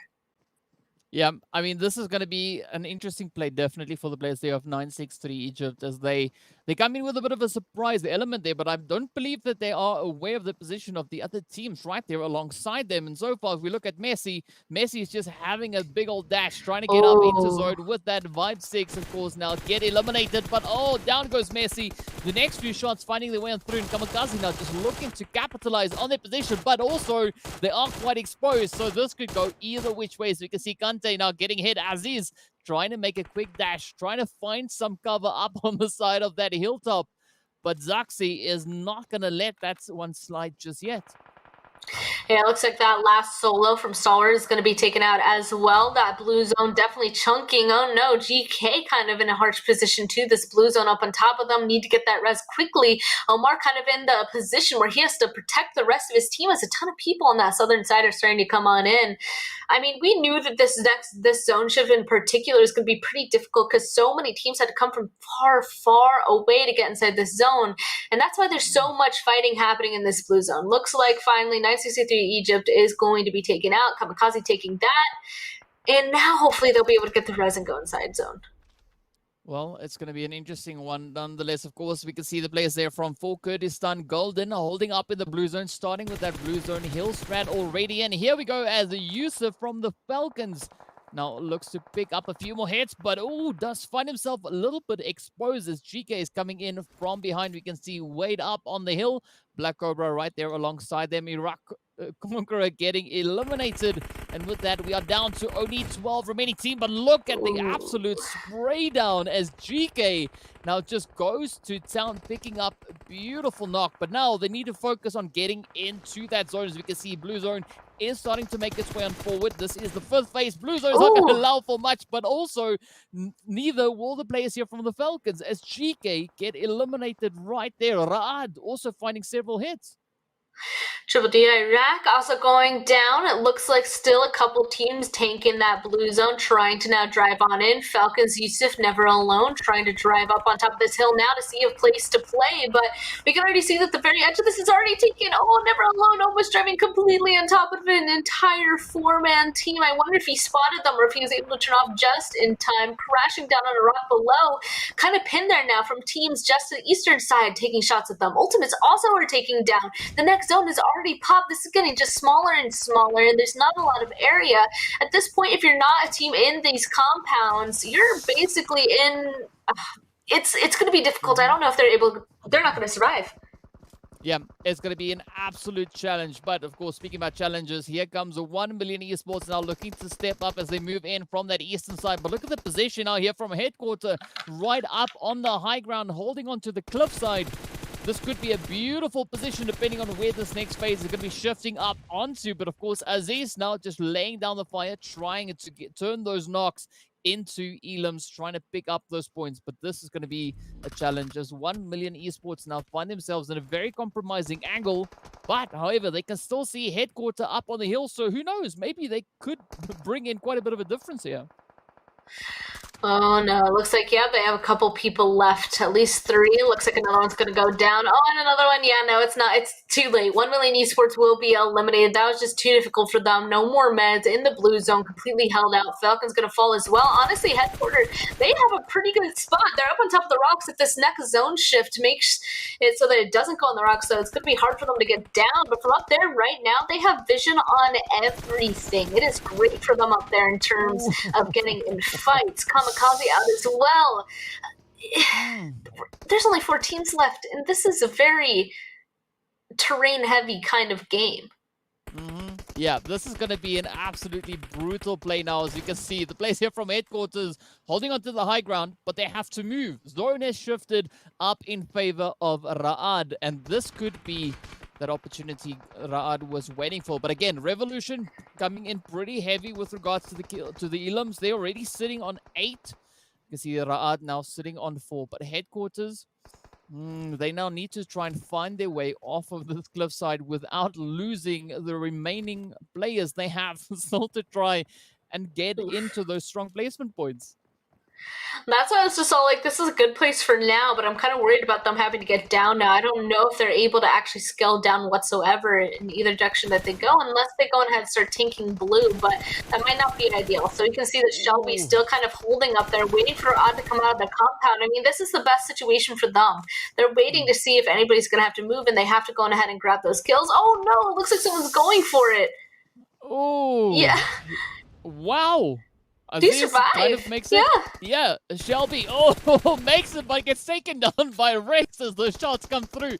But now look at this Revolution and Raad fighting down below, trying to see if any of them can hold on to this position within the zone. But a headquarter just trying everything they've got, flinging themselves off of the cliffside. We've got a QHT now holding on for dear life. The last remaining hopeful for the side there of Revolution. Black Cobra pulling up those heel strats. But look at this now. Ra'ad having a full squad moving into this last phase. This could maybe be the saving grace for them. Will we see them now look to take that chicken dinner? They definitely have the numbers. They have the position. But all they got to do now is play it through and claim the victory. I love how QHT also for Revolution, he's just heel stratting up there on the northern side. Oh, he's able to go on ahead and actually get the elimination on headquarter. He wants to go on ahead and ensure that he gets a good placement. Oh, but because he shot, he wasn't able to get the med. He doesn't get second place. He gets third, but still a good spot to kind of be. At this point, Rod's going to be like, where's this last person? And they're going to realize that they're nowhere. It's currently Remy from Cobra heel stratting out in the blue zone. I don't even know where this is, but Rod is very tiny in the distance there. Yeah, Rami is sitting all the way over in towards Erangel, already waiting for the next map to start. That is how far away Rami is. But in fact, I think Rami is all the way down in towards Sami. If we look at where this position could be, and with that, Black Cobra get taken down by the blue zone. Ra'ad, the team victorious on this lovely Sanhok map. But what a beautiful comeback that was from the players there of Ra'ad. They just stepped up, found themselves in a good position as they rotated out of that angle from the ruin side, making their way on towards that northwestern island. But with that, they brought quite a bit of aggression, being able to overtake those positions up ahead. And taking a look at the points that they're able to grab, I mean, they'll be pretty happy with the points that they got, because based off of last match, they needed 22 points, I will say. So Revolution as well with the 19 total points, 9 kills. Revolution once again getting a ton of kills, DK. I think that that's just going to be our most aggressive team, I guess, in regards to that. Yeah, I mean, Revolution definitely showing some absolutely fantastic consistency here. I mean, we had them on 11 elims the previous match. This time around, bringing in 9. If they keep this up, I will not be surprised to see them finishing exceptionally strong after this first day.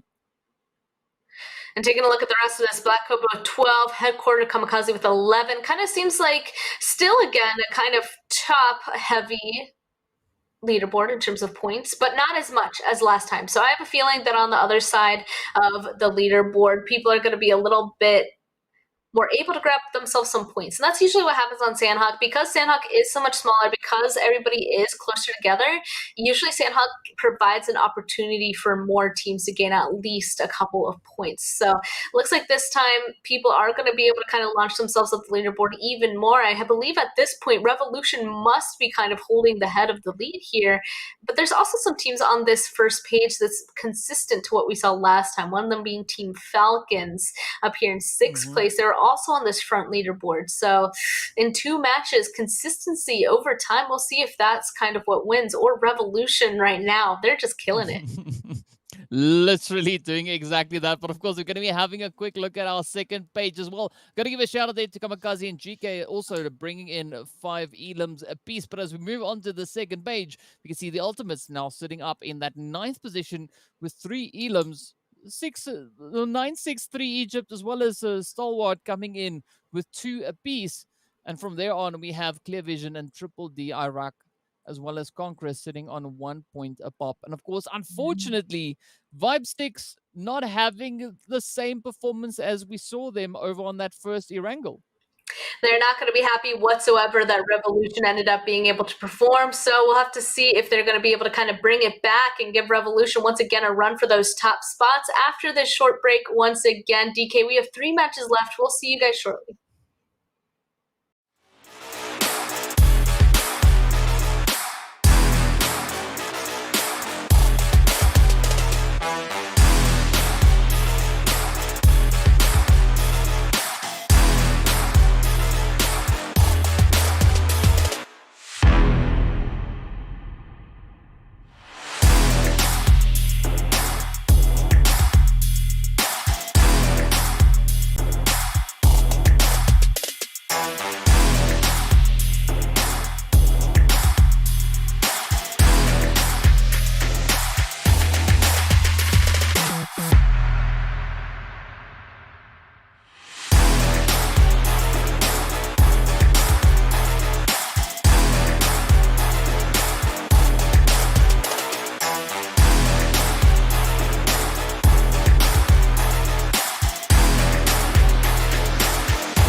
Hello and welcome back to the PUBG Mobile Pro League Arabia Qualifiers. My name is DK. With me is Span Cargo. We're going to be taking you through the action here. If you missed out on our previous two matches, we've seen some absolutely phenomenal gameplay coming in from Vibe 6 and Revolution on the first match. Second match going over towards Ra'ad and the Revolution. So some great consistency coming in from Revolution. Now, Span, do you think we're going to be seeing a repeat of that moving into our third match right on Erangel once again? I think Revolution at this point is a little like, we almost got first place twice in a row. This time has to be the time. Getting second places like in a row is just such a, like, you're happy because second place is amazing, but like getting that chicken dinner is like a completely different experience. So this next one, I'm sure Revolution kind of feeling a little bit of a fire to finally get that chicken dinner.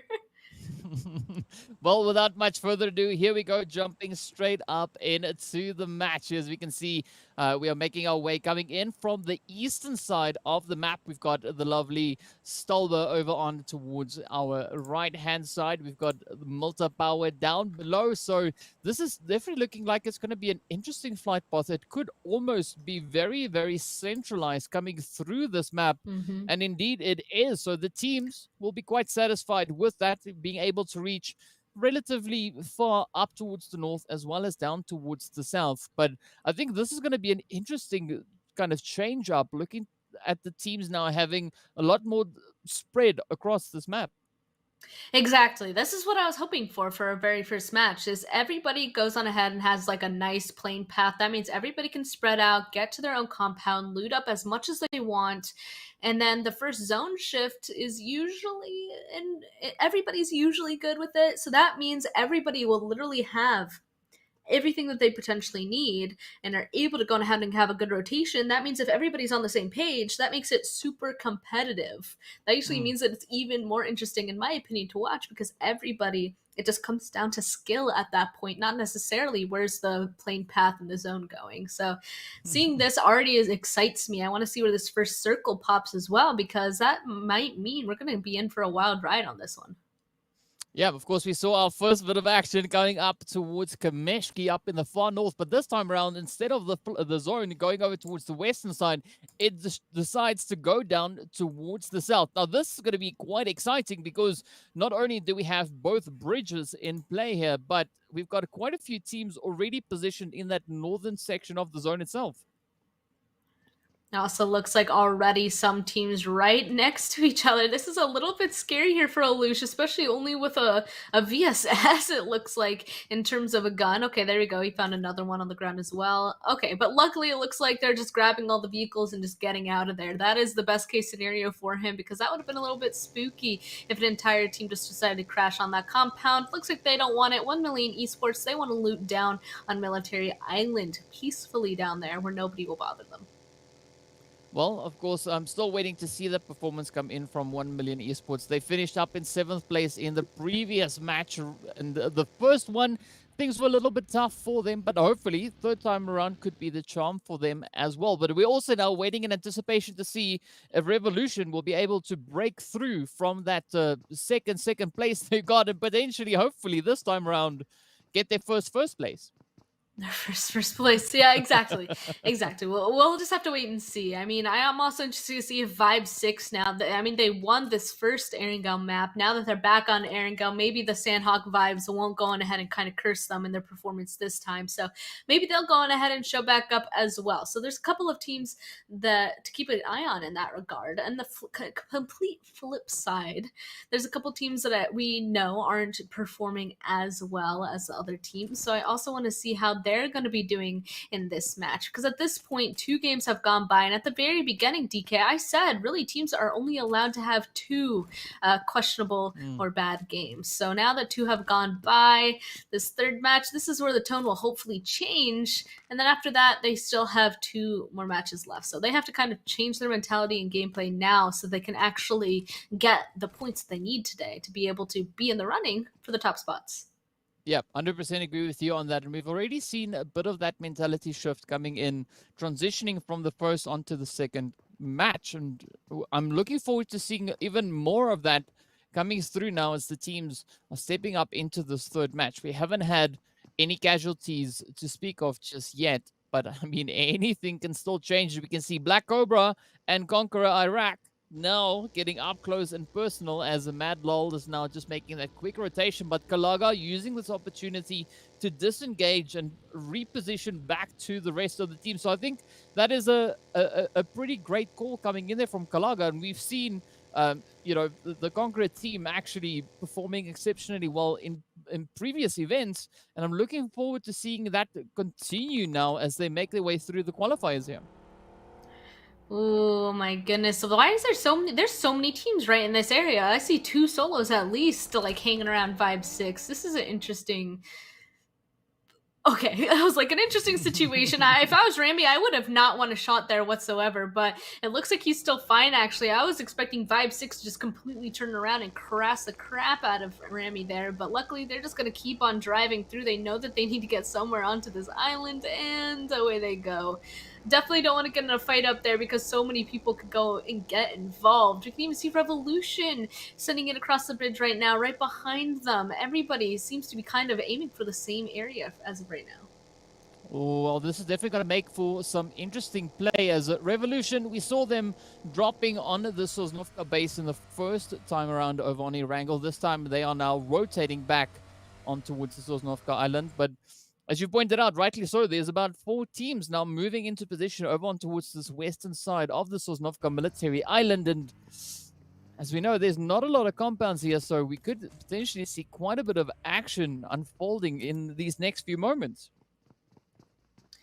Conqueror also with a really good position here. If anybody tries driving straight down this road, they definitely should reconsider that because Conqueror will definitely take advantage of that. Usually people don't do that. Usually right off the bridge, they send it instantly over to the left or right, east or west. So usually they're pretty good at making sure that they're not going to be taken down. Even in this situation, we can see Vibes just completely surrounding Stalwart as they're just driving by. At this point, I don't even know where their destination is. It seems like they're just driving to drive. Azrael again getting to a compound. Oh, it looks like they finally chose. They finally chose it. Unfortunately for Mexico, it's gonna be against him. So Mexico has to take down Azrael as soon as possible before the rest of Vibe shows up. It's already too late. Yep. This is gonna be heat on right here for Mexico. Will we see some reinforcements potentially arriving from the rest of the Stalwart team? Beautiful shooting coming in from Mexico, though. A beautiful headshot right there on towards Molto. Let's see, will Framar be able to get anything done in retaliation? No. Oh, does find quite a bit of damage. And we haven't seen any reinforcements, but they are definitely on the way. So Mexico won't be in trouble for much longer. But who knows? Vibe 6, they could be looking to make a comeback right here. But look at the rush now coming straight in. Azrael stepping up, trying to hold them off, but it's not going to be enough. Is Aboud steps in, finds the hit. Oh, Framar finds a beautiful hit in retaliation. What a fight. That was a perfect spot for Stalwart to go ahead and crash on. They knew that that was a safe spot for them to go. The push inside now goes through. Mexico's still alive. No way. It's a boot. Unfortunately goes down, gets flushed out. The rest of Stalwart now trying to go for a res. Easy's the last one alive. Same with Framwar. Doesn't quite get it. At this point, might be a little bit of a reset. Kind of going for the rests, but Easy looks like he's interested in making that push actually happen. This kind of went back and forth for both of these teams, unfortunately. Yeah, Framar definitely having a health disadvantage right here, but it's not going to be easy for Easy just yet. He's going to try and find their way on through. Let's see, will this utility, this grenade, find the position? It's coming so close right there, right behind Framar, but fortunately, Framar uses the opportunity now to quickly reset that health bar. The shots, of course, still flying on through. Easy picking up a little bit of damage. Oh, and Easy closes it out. Vibe 6 being put on the back foot. What a play that was from Stalwart. I'm very amazed by that performance, actually. I will say Mexico, like, he was not taken down. He was hiding perfectly outside that door, and the rest of his team crashed seriously in the perfect spot where they could crash to protect Mexico and take down some of the other members. Unfortunately, right when Mexico vaulted inside, that's when It's a Boot ended up getting knocked. If Mexico potentially stayed outside and they ended up doing a 2-2 kind of push thing, I feel like they might have been able to get away with keeping all of their people still alive, but they're still alive with 2 up inside of this circle, and Military Island duos can definitely survive on here for a very long time. So at least they're able to stay alive, and I think they're going to be able to for quite a while. Yeah, I mean, this is already a really good play coming in from the side here of from Stalwart. We saw them finishing up in 8th place on the first visit over on towards Erangel. So hopefully things can only go up from this point forward. But look at Revolution. I mean, we got Black Cobra up ahead. And of course, we got Al-Haja just chilling all casually up on this missile silo dome here, just waiting for that I don't one know if foot I've ever seen to be this. out of place. Like, honestly, I don't think I've ever seen somebody going ahead and get up on top of here. I didn't really even realize that it was possible, if I say so myself. But yeah, it seems like he's chilling up there. I mean, if you really ever wanted a bird's eye view to make sure that your team's safe with people rotating, this is the place to do it. Mm-hmm. Yeah. I mean, this is pretty much as bird's eye view as they come. As you can see, a beautiful vantage point coming through there. I don't know if Black Cobra is really going to even be looking in that direction, but a lot of information can, of course, be gathered from that angle. But now they got to be careful because we see the players here from Conquerors coming in right behind them. But look at this play here as Rex tries to just put a few warning shots on through, but now getting caught up on the banisters here. That's maybe not the wisest decision. Yeah, I was about to say he's just shooting completely out in the open, but looks like he will be able to get away, Conqueror, just focusing on getting up to the top of the hill so that they don't go ahead and get knocked, actually. And they're probably just going to shoot back and forth for a little bit now after they've realized that each other exist, and that's their good relationship for now. There's no way that they're going to make a push happen. They're content with their current spot that they have right now, at least until the next zone goes on ahead and pops. Smoker, actually, I'm a little bit worried about this. Being up on top of Big Red there, that's a little bit of a scary place to be because it is pretty easy to get a knock there, and then it's basically impossible for any teammate to go ahead and rescue you. Yeah, it is going to be. It does present a few challenges in and of itself holding that position. But I mean, speaking about position, we now turn to Triple D and the players here from 1 Million Esports. And I mean, so far Triple D, they've got this position close to the bridge, which is a really decent spot to be holding. But I'm looking to see what the players here from 1 Million Esports are going to be doing with their high ground angle that they've got down on towards them. Are they going to try and utilize that? Because so far, we haven't really seen them starting to pick away at the players there from Triple D. Meanwhile, KAMIKAZE and GEEKAY are going to be rotating right past each other. Both teams holding a position relatively close to each other, but it does seem like they are still positioned over on towards the mainland instead of committing to any particular position down towards the south just yet. Yeah, no, everybody's kind of just waiting up there. If anything, they can stay up there as long as they want. Like, the thing is if you're very late to getting onto Military Island and you know that there's a ton of people already on there, there's no point in really sending it across the bridge and hoping that you kind of squeeze yourself in somewhere. At that point, you should just wait until the next zone pops. That way, all the fighting on Military Island will happen, and then it'll give you an opportunity to kind of send it on in, either while people are fighting, after some teams are dead, that'll give you some space. So that's probably what's happening with all those teams up there on the northern side. This next zone about to pop, especially look at that bridge over on the eastern side. It looks like some people trying to take it at the same time equals some fighting. It's going to be a little bit of a bloodbath because the players there from the Ultimates as well as Ra'ad and the headquarters holding on towards that eastern position. But now as we move on to the bridge itself, you can see the players here from 963 Egypt facing off against Triple D, position just up ahead. And this is where Triple D Iraq's position is actually paying off quite handsomely for them, but they got to be careful still. 1 million up on the hill behind them, so they can't move too much just yet. Yeah, no pushing out for them, but they can go on ahead and bridge camp basically from this position. So they're hoping to do that while hiding from the eyes of the people above them.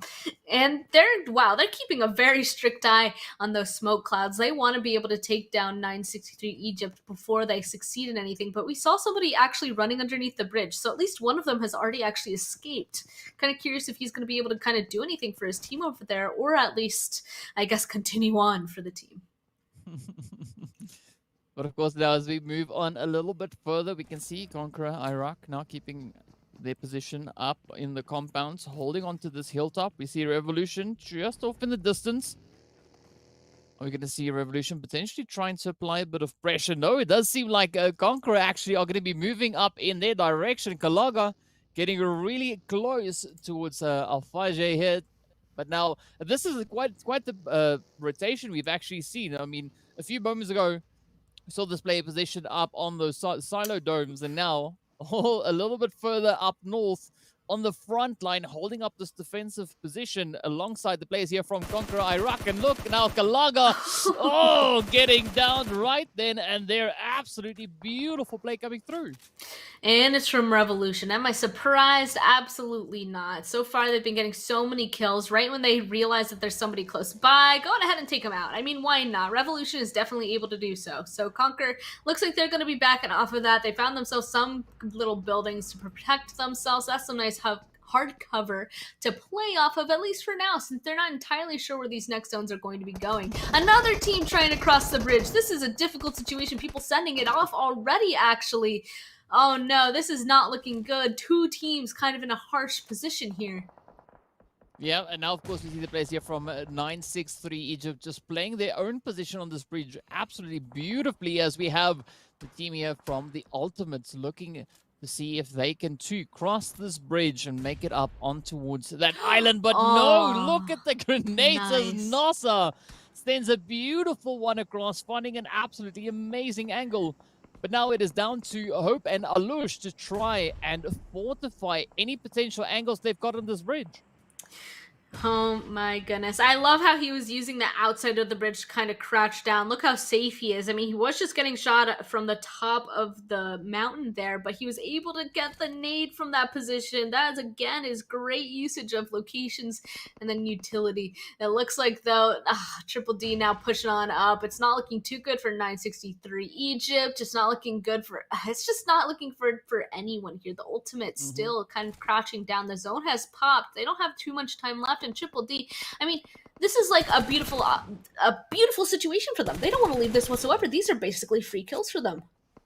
Yeah, definitely. It could be quite a few easy kills right there for them. But meanwhile, the players there from KAMIKAZE are going to try and cross the bridge. But unfortunately, Papa Blue says, though, shall not pass as they get taken down and get sent away. And fortunately, we did see the Ultimates being able to pick up one of those eliminations. But now the Ultimates now having to face the ultimate trouble here, as they still need to find their way back into safety, having to go past the players here from 963 Egypt, as well as the threat coming in from Triple D. Your pun, DK. I'm kind of stuck on it right now. Why you gotta do this? Okay, well, it looks like Hope, Alush, they're still trying to get out of here. Some nice little pecks of damage onto Triple D Iraq on the mainland. It's still not looking too good, but honestly, like, that doesn't mean you should go on ahead and give up, especially since there's actually two teams here. Maybe Ultimates will be able to get some kills on the other team right below them, and then, you know, it's not all for naught. At least you're able to pick up as many points as you're able, even with the hand that they're dealt. There we go, even getting a kill right there onto one of the okay, well, there you go. They got 2 points from it, from 963 Egypt. That is worth it for the Ultimates. And actually, I guess the other team ended up leaving. They waited too long. Yeah, so not all hope is lost for the players here from the Ultimates. Hope is bleeding out, but fortunately, Alush is still able to move up and potentially try and get up into something that could resemble some safety somewhere. Meanwhile, the players here from Triple D just licking their wounds as they're trying to reestablish their position over on towards this northeastern side. But I mean, we still have 10 other teams in play. Clearview, they've been reduced down to 1. The Ultimate, as we saw just now, reduced down to only Alush. We got the players here now from GEEKAY looking to push up on towards the southern edge. Right here alongside them, of course, is going to be the players for Kurdistan. But look at Mumbai cooking up those utilities, looking to reach all the way across. That's fine, a little bit on towards Golden, but we've seen Golden being able to outlast for quite some time. So this could maybe be another beautiful play coming in for Kurdistan.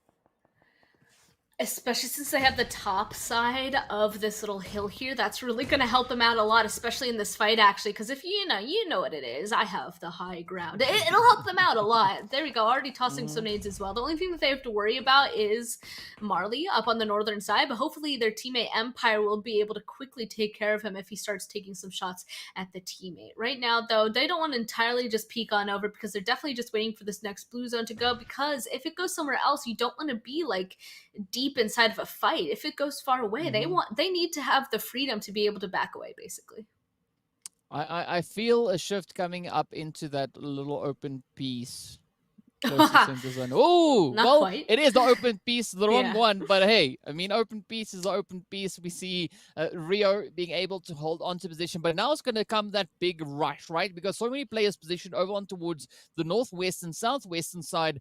They'll start making their way on in. But a 1 million esports finding themselves over in towards the compounds. This could be the prime kind of real estate position for them to be in. And hopefully they can hold that. Oop, here we go. A bunch of nades as well up on this northern side. I mean, you want to get rid of all these people up here on the northern side because so then you can make a nice rotation over towards the east into the new zone. But Falcons, I'm kind of surprised and not surprised by this. They do have the opportunity to just start making a rotation over to the east quite easily, but instead they want to take this fight with Revolution. And the Falcons at this point, they've been very consistent, not as consistent as Revolution, but they want these kill points. Well, Damar is pretty on point when it comes to sending out those utils as we saw just there. And absolutely fantastic hits coming on through. But now, of course, those rotations will have to find their way on in as we see the ultimates getting eliminated, getting sent right on back. But Raad right up ahead of the Falcons as well as Revolution. So this is not going to be an easy rotation for any one of these three teams up in the north. Ooh. Okay, Raad instantly being able to drive over the hill, right and correct timing for themselves. This is our team that ended up winning our last match, and they're already setting themselves up in a pretty good spot. Falcons, though, sending it on in, never alone, going on ahead, being able to get a knock into Munir so far. They might be able to do a lot of damage here, at least take Raad down a couple of people, and that will hurt them if they want to win this second one in a row. Yep, it's going to take quite a bit of work to push all the way on through Revolution, of course, now trying to break the mold and not get a second place, aiming for that winner chicken dinner, but it's not going to be an easy one to pull off, as you can see Raad and Falcons both now just holding the pressure on this position. Damar coming up with yet another play, finds a beautiful angle, does get the knock on towards QHT, but now all the pressure turns towards the last remaining hopeful here of Revolution. Will we see Alhaje being able to pull this one off? Goes in for a quick thirst. Nothing wrong with that. Ooh, Rex is also still alive. Never mind me. They're going to continue now to try and set themselves up for potential beautiful play. I'm liking that disengage from that absolute carnage we have right there. But now, this is not looking too easy for Falcons just yet. Raad still looking to hold on a bit of pressure there. Triple D also just remaining in the vicinity. Honestly, pretty impressed the Falcons are able to still stay alive after fighting two teams on both sides of them so far. I mean, it looks like they're slowly still trying to push on in. Raad actually kind of respecting the distance here. Revolution, though, is going to be able to find out the last couple members of Raad. I'm so surprised by that. They were 4 strong, but I think being out in the open on the very side of that mountain, just completely surrounded by other teams, just got the advantage of them.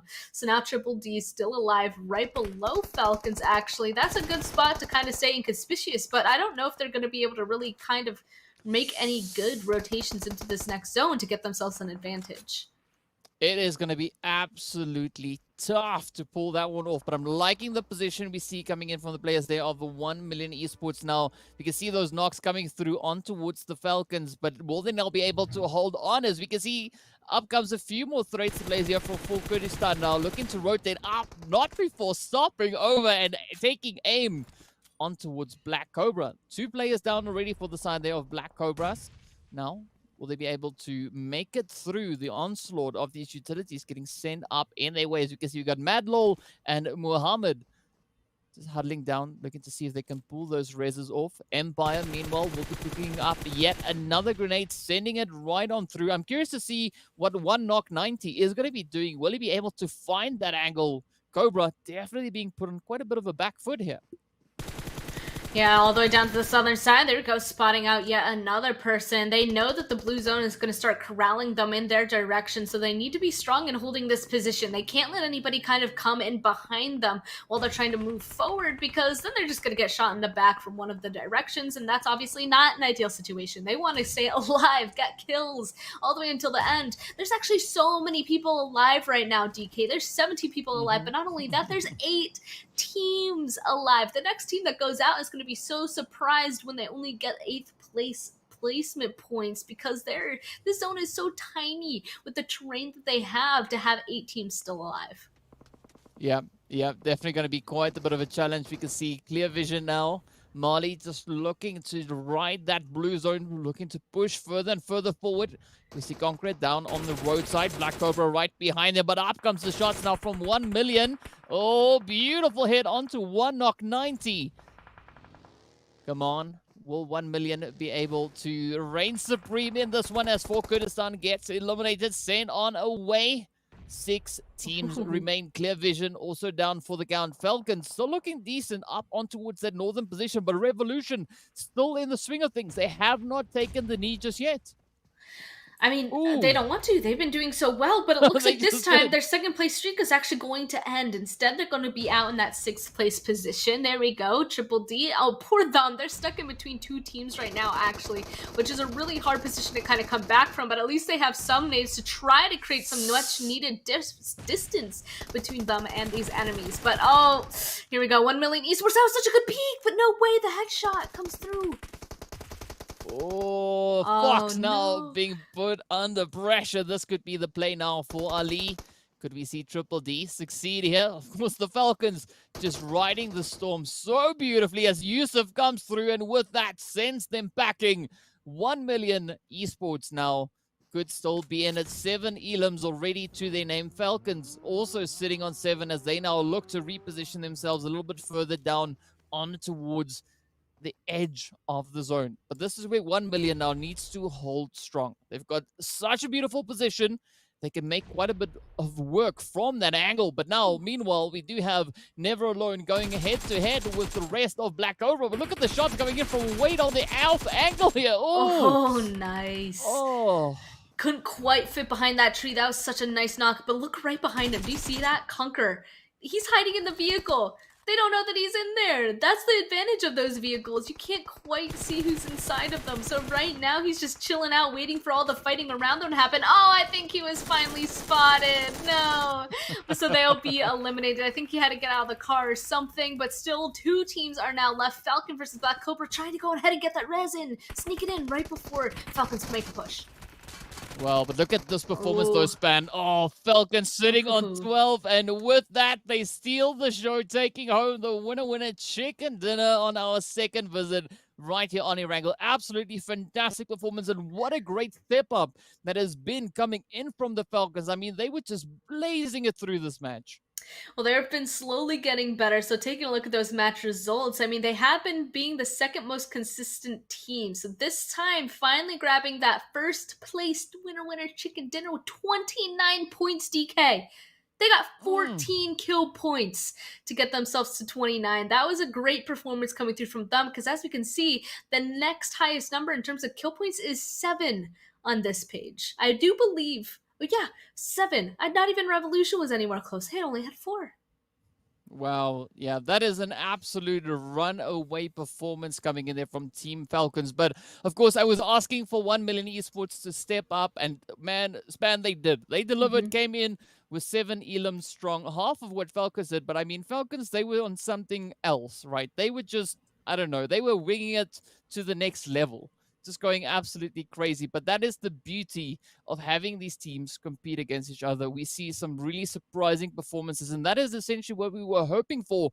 And I mean, for Kurdistan also coming in with some beautiful eliminations there. But as we now move on to that second page, we look to see what the rest of the teams brought to the table. Of course, Stalwart having a little bit of a tougher round this time around, going out in 9th with only 4 elims to their name.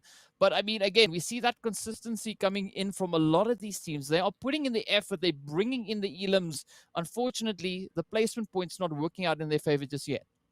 Nope, you have to go on ahead and try and stay alive as long as possible. To be fair, though, this last match was pretty difficult where the zone ended up going. Military islands are always so difficult to end up trying to get on, just in general. So I kind of knew from the very start that this was going to be a pretty difficult game for a lot of teams. And that just unfortunately ended up being these guys on this page. I have to point out as well. So Falcons ended up doing really well this time. I mean, Revolution still being consistent, still on that first page, but Vibe 6, after that first match, they didn't get any points last match, and now in this one they only ended up getting 2. So they had one really great game. A big part of that mentality that we kept talking about is that even if you do well, you can't get comfortable. And I unfortunately think 5-6 needs to kind of figure it out now. Yeah, there's at least still some room for that figuring out to happen. I mean, we still have 2 more matches remaining today, so still a lot that can happen. So curious to see what the teams are going to be bringing to that to the battlefield. And of course, speaking of which, next up we'll have Miramar. So we're going to be jumping into a quick break. See you guys right back after the break.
Hello and welcome back to the PUBG Mobile Pro League Arabia Qualifiers. My name is DK. With me is Span Cargo, and we've just seen three absolutely fantastic matches happening so far. The first two Erangels, absolutely beautiful stuff. Sanhok also adding a nice little bit of a cherry on top. But now, Span, we're going to go in for a little bit of that hot chocolate lava fudge mixy matchy, whatever you want to call it, as we move over in towards the dusty dunes of Miramar. I'm curious to see what the teams are going to be doing here. I mean, I was trying to build it up, because it's like hot. So I I was was trying to thinking of like follow. chocolate fudge, lava, something like that. But of course, speaking of which, though, we're going to be having a look at our overall standings to see where the teams kind of are after these three matches. Yeah, this is our first time seeing it all together, and are we surprised to see Revolution at the very top? I personally am not. They have not gotten a chicken dinner so far, but they have been really consistent with their placement points, and that's why they currently have a lot with 26. They have 50 total points. Falcons, though, after that really great last game, they're really close behind with 48. And honestly, Black Cobra, I feel like I'm surprised to see them in this position. Take a look at that. They're in there because they have 32 placement points, DK, but only 7 kills. I honestly, if you asked me who I thought was in third, I don't know if I would have said Black Cobra. I would have said 5-6. Yeah, I've got to go with you on that one. I mean, it is quite a surprise, but hey, it's a pleasant surprise. This is what we want to see. We want to see teams mixing it up and just surprising us with their performances overall. But looking at this first page, I'm definitely not surprised to see these teams currently in these positions. I mean, Falcons, they've kind of catapulted themselves up into that second place based on their performance in I'd like to believe this last match, coming in with those 14 elims as well as the chicken dinner. That definitely did some absolutely fantastic things for them on this overall ranking board.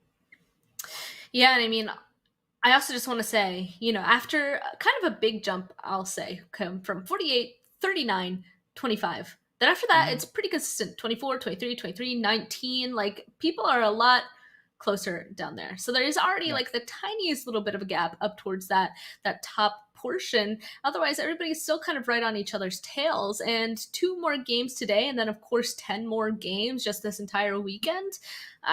I'm definitely assuming that this is this is not the final look. Basically, a lot of Yeah. teams still have the opportunity to completely just jump up from the second slide of this leaderboard to kind of push these guys out of here. Yeah, and I'm expecting exactly that to happen as we now hop on over onto the second page. And again, the trend kind of continues here. I mean, we've got 18, 15, 14, 14, 12, 8, 8, 7, right? So all the teams, they've been able to accumulate points over these past 3 games, all right? But again, that is not anything to give us any kind of indication just yet, right? We have a few teams performing pretty strong up in the top side. The rest of the teams, they are there, but I'm definitely expecting teams sitting on the second page, as you've mentioned, to really come with those surprising performances as we move into our remaining 10 matches after today. Yeah, usually I'll say I feel like there's a pattern whenever we watch these qualifiers, PMPL qualifiers, and that the first day some teams don't do so well, and then the next day they really they come back feeling that fire. Like they're like, okay, we have to change something, so we're going to change something. A lot of teams end up being pretty successful on that. So already kind of excited to get into tomorrow's matches, but of course we still have 2 more today. So I'm personally I'm really curious to see who exactly is going to be ending off in those first couple places for these matches, because there's already a handful of teams that are clearly we need to be keeping an eye on because they're performing so well. But these last 2 matches, still some of them haven't been. Some of them also have been not performing in these last couple of matches. Is what I'm trying to say. So there's still a lot of stuff that can happen to this leaderboard before these last 2 matches. Yeah, we've had a few of those glimpses, just a sneak little performance here and there, but not enough to really make it concrete enough just yet. So I'm looking forward to these last 2 remaining matches of today to see could we potentially have a few more surprise performances. I mean, we haven't really had any indication of how the teams could potentially be performing on a map like Miramar. I mean, it was quite exciting already just looking at Sanhok, and I think we have a few surprises making its way once again on Miramar once as we now get ready to move straight on into the map. Curious to see where the flight path is going to be coming from, and it does seem like it is coming in from that northeastern side, heading all the way down along the coast side once again. So yeah, definitely a little bit of a chunk of the map there being excluded, from the easy access of the flight path itself. But I mean, a lot is pretty much cut off on Miramar, seeing that it's such a large map itself. Yeah, I mean, it's so big that there's definitely always going to be one area that people aren't going to be able to get to. And I mean, let's just hope that nobody's drop spot is El Pozo. Definitely, Miramar is just basically the map that everybody definitely has an alt drop to go to because it's so big. And taking a look at this, I mean, this plane path, and not the best, honestly, not the worst, though. I've seen some horrible Miramar plane paths before, so people should be quite comfortable. And looks like Falcons are actually dropping all the way up to the northern side again with a huge split. We've been noticing them actually doing that even in the last game. They usually have a huge split to kind of, I feel like, maybe scout around or get a little bit further inside the zone so that they know that their team can get a little bit closer. And it looks like they're doing that here as well. So that's the thing that I noticed starting from last match. Everybody else usually goes on ahead, chooses one location to actually loot on up, staying together, which is the typical kind of action. But I guess Falcons, they just want to go ahead and kind of spread out. In this zone, though, everybody's going to be happy about this one. Oh, yes. Oh, yes. Oh, yes, indeed. I mean, we do see a few teams jumping a little bit late, closer to the end of that flight path. But as we hop straight on up in towards Picado, we see the players here from Vibe 6 and Triple D. Oh, getting into a little bit of an early engagement. Ali already getting knocked right on down. Not getting confirmed just yet. So things could still be on the up and up here for them. But I'm hoping that this is kind of the performance now for Vibe 6 to regain a little bit of that ground. But, from Mar having a tough exchange right there as they get downed. Octan getting caught out in the open. We got Molto as well as Mito and Azrael now prepping themselves up for this potential rush. Already quite a bit of damage being dealt to the side of Triple D, but nothing too crucial just yet. Oh, big push coming through. Oh, he didn't even see him. Nice not coming through from Molto. What is he doing with that win, though, TK? I thought he was about to peek and use that. He wants to win, Span. He wants to win. That's why he's rocking that Winchester. He wants to be victorious. But now, I mean, both teams having a quick opportunity for a little bit of a reset. Players here from Triple D now looking to get their wounded players back up into fighting form. But I'm liking the confidence coming in here from Molto as he's advancing forward, kind of opening that passageway for Mido to just follow right up behind. But I mean, Mido is being quite brave here. No helmet on to speak of just yet. But Molto also just risking it all right here on the balcony. No! I was really hoping that would work. I'm not gonna lie. That would have been absolutely sick. But nope, it looks like the wraparound from yet another one of the members will catch him by surprise. That was honestly perfect timing coming in from Six Rocks in. And here we go. Now the big push coming onto Mido. Vibe 6, they're two spread apart. I mean, this is basically, they're taking this as a bunch of solo fights right now, which is never the good play right now, DK. And they need to stay alive. They didn't do well in the last two matches. But it looks like Triple D, they're determined to take them down.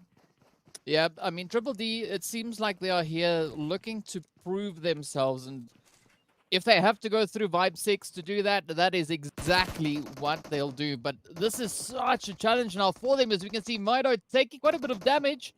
Does also have their own little bit of a swing added. A nice exchange, but essentially... Six Rocks and steps on up, and now all the pressure turns to Azrael. Will Azrael be able to get rid of this gamble, seeing that he's positioned right here on the edge of the casino? But up comes that rush now from Triple D as Fox and Ali comes moving in, looking to clear it out. And, man, easy claps. There we go. Vibe 6, first team back into the lobby. Yeah, that is an unfortunate situation coming through from Vibe 6. Once again, seeing themselves in that 16th place position. What's happening? At this point, they really need to kind of jump back in this last match or hopefully just reevaluate what was different from their first map. The first match that they played compared to everything else that they ended up playing.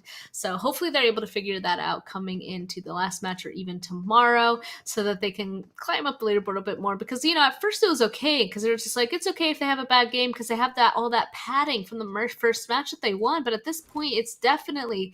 that padding isn't really there anymore. Still in fourth place, don't get me wrong. After this one, probably going to be jumping a little bit lower. Yeah, I mean, padding is not always necessarily something you can rely on. You have to put in that consistent effort even after Mhm. you have a little bit of padding to work with. So, yeah, we're going to have to wait and see what these teams will be doing. I mean, Revolution, they've had two fantastic maps the first time Mhm. around, both on, Erangel and Sanhok. But now, as we saw, the previous Erangel was a little bit of a tough run for them. Hopefully, Miramar could be one in which they shine a little bit more, stepping up and just showing us a little more of that revolutionary flair that they've got to them. Oh my god, DK, stop! The puns are too much. They hurt. Okay, well, I'm always wait for all the puns that you can come out. Like, I'm not Mm. creative enough. Like, I just look at these names and I'm like, yeah, they're the names. Like, my brain can't comprehend just making the puns out of these. I mean, GK though, looks like they're honestly really close by to another team. And actually, I'm surprised that they're able to make it to where they currently are. I believe that was Pozo. The plane path was so far away, they had to have dropped for vehicles and drove right on over there, which usually at this level, I will say you do see that from a lot of teams. They're able to go on ahead and spread out pretty well, grab vehicles and drive to their usual spot instead of having to commit to a hot drop. And that usually, of course, again, creates a much more difficult later game. And also, I think I just saw somebody explode in the kill feed. Yeah, yeah, yeah. I'm not sure if that was like a vehicle explosion or if that was something else happening. Maybe a misplaced grenade going off in some direction. We're not quite sure. We'll have to wait and see what kind of happened there. But meanwhile, we do have the players here from headquarters establishing their very own headquarters over on towards this far eastern side of the map, completely uncontested over in towards Impala. They can now just go ahead, loot at their leisure, and not be too worried about anyone, kind of strolling up into their position just yet. Yeah, here we go. They're driving on in. They got themselves some good places to play out of as well. I'm surprised that they aren't going even further, honestly. I guess they're being a little bit cautious since they are just on the edge of zone. At this point, the zone's almost closed. Like, they Mm. have less than half until it's fully closed. They know that people usually move really early on in comparison. So if you're kind of waiting until the zone's almost closed completely, sometimes that's a little bit too late. So a little bit of caution is always good to kind of go by. Otherwise, this map is so huge. Everybody is still very spread out. But I guess at the end of the day, it kind of depends on what the team's strategy is, and what kind of what is their approach and their way of rotating through these zones. Because we've seen a few teams just really ride that blue storm all the way in, and it works out quite favorably for them. But again, it's not everyone's cup of tea. You gotta have to have that thing that works best for you. So I'm curious to see how these teams are going to look to kind of play this one through. Meanwhile, the players here from 963 Egypt, pretty close to the power grid, just making their way on through. But again, this could be quite the favorable position, seeing that they do have that cliffside not too far away from them. But that's Ooh. all going to be dependent on where this next zone is going to be shifting to. 963 Egypt was actually one of the people that exploded. So taking a look, all four of them are still alive. So I guess it was just a mistake. They got the res, so everything's fine. But I want to know what happened there. But I'm actually surprised by how much people are kind of close together over there on that western side. I feel like usually that doesn't happen too much. Two teams did drive straight to Pozo to kind of loot on up, but even Cobra now making a move in that direction is a little bit scary for me. The zone, of course, pulling away from Pozo completely, kind of centering around Graveyard. That means all these guys are going to have to be grabbing vehicles and moving out of there and trying not to run into each other. But I feel like that takes coordination, and these teams are definitely not coordinated that way. They're enemies.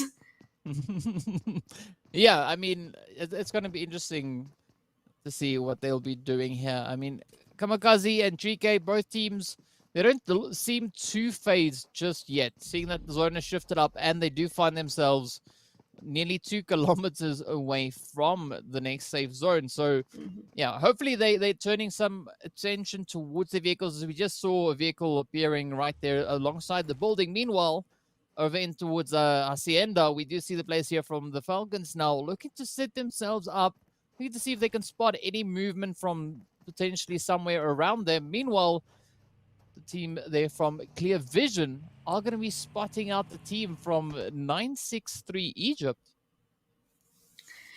Otherwise, it looks like people still slowly making a move on in. You know, Miramar is so big. This is only Circle 2, so people are going to be trying to find themselves the best position to play out of. Looks like Clear Vision will find themselves Graveyard, actually. This is around the center of the map, so being able to play inside these big buildings is going to give them a great location in terms of location on the current circle. But also Graveyard, it's really hard to kind of crash onto Graveyard because it is so open all around it, and they have some vision everywhere else inside of the zone. So they're going to be quite happy with that spot for now. Good on them for being able to grab that first. A little bit worried about any potential crashes because other people are definitely going to be looking at it as a compound that they kind of want to take. Otherwise, though, I mean, it's rotation time. So that's all we're going to be seeing for right now. Yeah, of course, the players here from Black Cobra just rotating up alongside the northern side, looking to see if they can find some clear passage. But of course, this is quite the mountainous region of the map, as we do see them exploring a little bit further away, just snaking their way up in towards the zone. And again, this is where high ground positional play could maybe be favorable, but it all depends on where the opposing teams are situated and where they find themselves. We can see Triple D, of course, now Octan looking to try and push up the side of this cliffside. Not the most ideal vehicle to do that in, but, you know, perseverance will pay off eventually. He'll make it up to the top, as we can see Octan about to reach. Oh, come on. No, keep going. Keep going. Almost made it. Oh. Not quite. Oh man, the bus cracks me up. Whenever people grab the bus because they literally don't have anything else and it just slowly, creakily tries climbing up these hills, it's so difficult.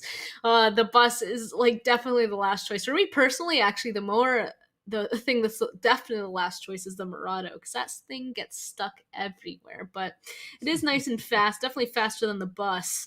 And we can see a lot of actually people, oh my goodness, everybody on the northwestern side driving on it now. They finally decided that they weren't going to fight in Pozo, but they're all rotating in basically the same direction, because that's where you would think the least amount of people would be. But since there's so many of them, I'm surprised that we haven't really even seen much more of that. Ooh, but look at the zone shift, though. I mean, moving right up in the direction there of Minas. Again, this is now where the players there from 1 million are almost smack dab center zone. They are pretty close, but not quite just yet. Meanwhile, Black Cobra are going to try and now gain some momentum as they rotate further and further forward, but they got to deal with this potential threat maybe coming in from the side here of Ra'ad. But it does seem like Ra'ad just kind of taking their own path, just sticking as far away from any of the opposing teams as they possibly can. We did see also a few hits coming in on that kill feed. But I mean, 15 teams still alive, 58 players still remaining. I mean, Miramar is big, but there's not a lot of space left, as we are already now in the third phase, approaching that fourth phase. This is about where it definitely becomes more difficult. There's definitely a phase in the game where you can't really make any more rotations because you know everything is just filled up and taken. It's not this one just yet, but definitely the fourth, fifth phase, I'll say, is definitely where it starts getting pretty difficult. You don't have the luxury of just getting in your vehicle and driving to find a new place to play. It's really, you have to start scouting and seeing who's in front of you, and most of the time kind of taking fights or kind of pulling up on some people to get rid of them to be able to find a place to play out of. So Black Cobra, they decided that that place isn't a good spot for them. They're going to keep on driving. Meanwhile, I mean, Revolution and the team are up to the north of them. That's not too bad places to kind of be playing out of. None of these places right here are that bad. The only thing I'd be worried about with these is that if the zone does go even further to the east, it's going to be kind of difficult to be getting out of these compounds in front of each other. I think they will present a few challenges all by itself when that happens, if that happens. But I mean, for the time being, I got to say, Revolution, they find themselves in a fairly decent position. A little bit of a high ground angle. They can see all the way down over towards 963 Egypt, as well as Ra'ad. And taking into consideration how many teams we actually have moving in from that side, it could be quite a favorable position to be in. Even this angle that we see the players here from for Kurdistan actually holding, if they utilize it and defend it well, depending of course on where the zone goes, that could actually be such a beautiful position for them to play to play from. Oh, they know exactly where Desha is right now. That hold. I want to see this Bulty pop off right there, but it looks like they have to be a little bit more patient. No peek is going to happen just yet. I want to see the Bulty knock. I don't think we caught one just yet. We've seen some nades, we've seen good sprays, but I don't think we've quite caught a Bulty knock. So I'm currently looking forward to that. This next zone about to pop. Still a couple people struggling to get inside this next zone, which is a little bit unfortunate. But luckily, it's not going to take too much damage as they struggle to kind of get on in here. Otherwise, this is a very out and open zone that actually will favor them. You know, I'm not super surprised. It doesn't always like to kind of drop on those big cliffs in the center of the blast zone.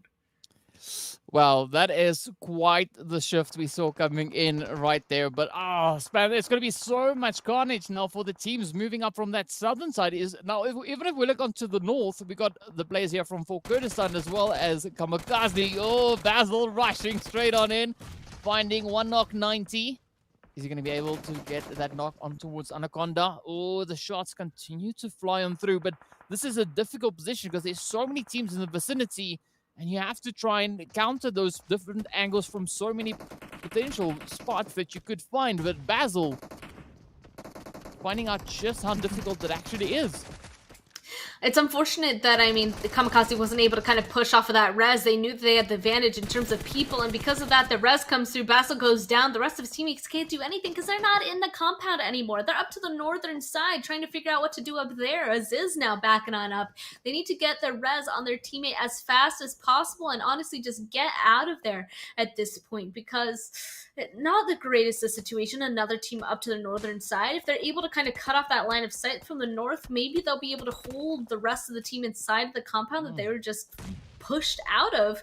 But you can see for Kurdistan, they don't want to be held in there. They're already being proactive and tossing a ton of nades up on top of this hill. Yep, and of course, Anaconda, one knock, and Golden are not going to be letting them slide out just yet. Kante and D7 taking quite a bit of damage. Of course, now Kante just getting that res up onto D7, but again, now having to continue with those efforts. Aziz positioned a little bit closer on towards the roadside there, so a nice off-angle play.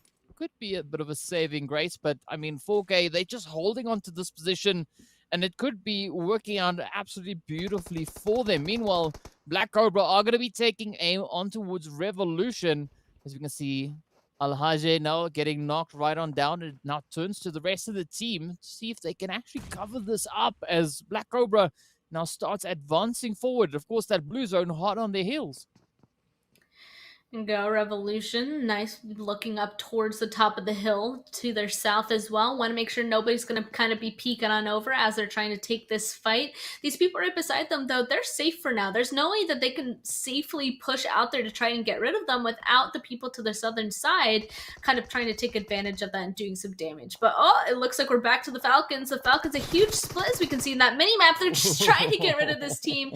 And no sweat. Damar, he didn't even need any help. He was just like, I'll just take care of it. And out, unfortunately, goes headquarters. Well, absolutely beautiful play so far by Falcons. Already 5 elims on board. I mean, they're closing the gap on the 14 they had in the previous matchup. But now we have to wait and see what they're going to be doing. Meanwhile, as we jump over towards players here from Stalwart, you can see one of the players actually from 1 Million Esports positioned up on top of that hilltop. As we know, that is a really good vantage point to be holding. But will there be any use for it? We have to wait and see, of course, as this next phase shifts on up. Meanwhile, Black Cobra and Revolution are going to be fighting it out over on towards that western side. The zone pops all the way up towards the north. And this is such a turnaround as Black Cobra now also get eliminated.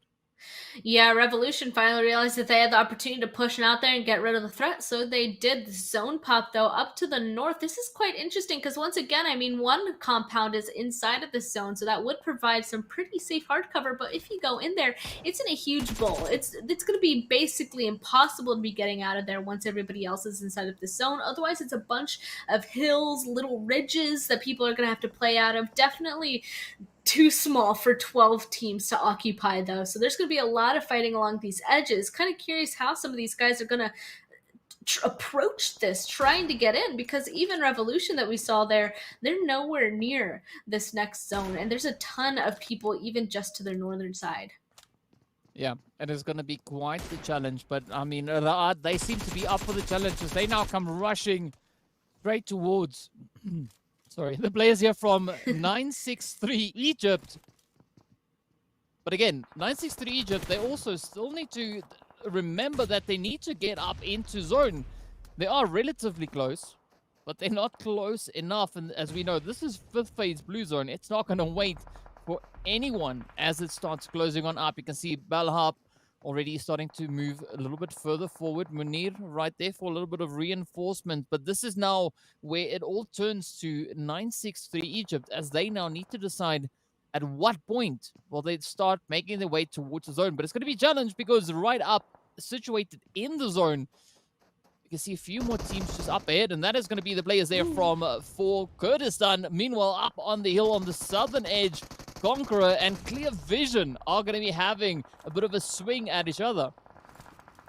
Yeah, a lot of smoke slowly being pushed out here. I mean, Conqueror, they're the ones that have the location. Revolution, though, we knew that they needed to make a push through. Unfortunately for them, they're running straight into an entire 4-man smoker. Looks like he's going to be taking a lot of damage.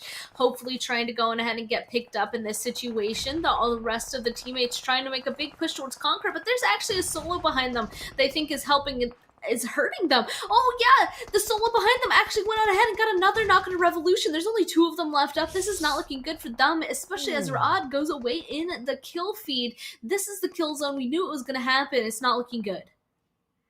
So many teams now getting eliminated. We can see the numbers just piling up. Of course, we are now left with only 8 teams, and out comes Reva for the side of Conqueror, trying to deal with the threat on the hill.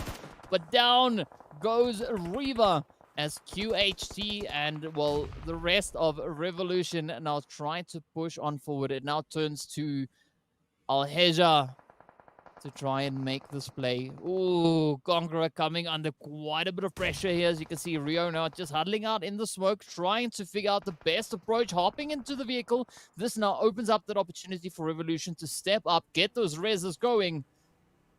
But will it be enough? Already 7 elims, 3 teams, in fact, sitting with 7 elims to their name. We can see Clear Vision rather, just on the edge of the zone, up on the hilltop.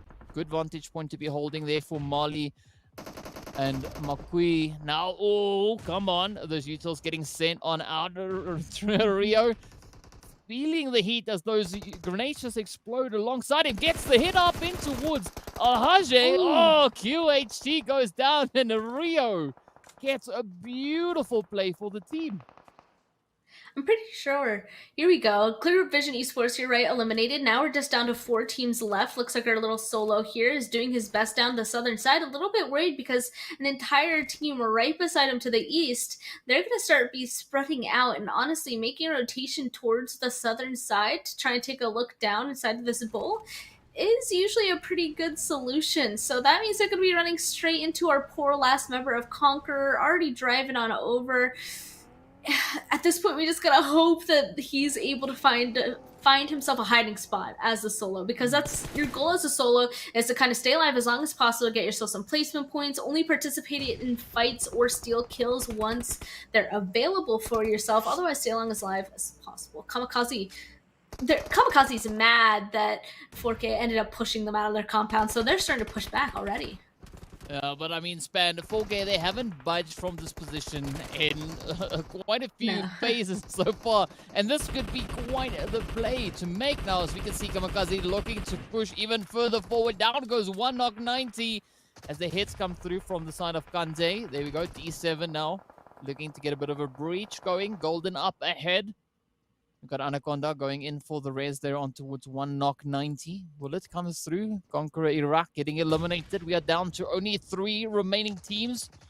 Oh, will this be the saving grace though from Golden? One off-angle play could be a turning point, as Kamikaze only have 2 players and both of them find themselves on the ground floor.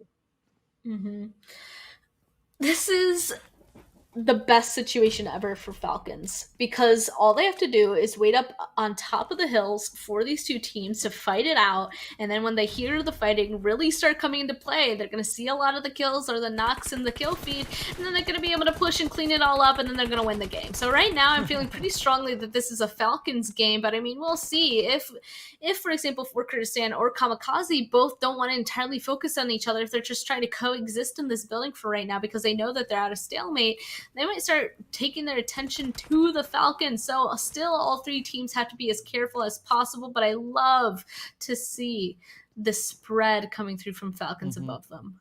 Yeah, I was just about to say that. I mean, I'm really appreciating this approach.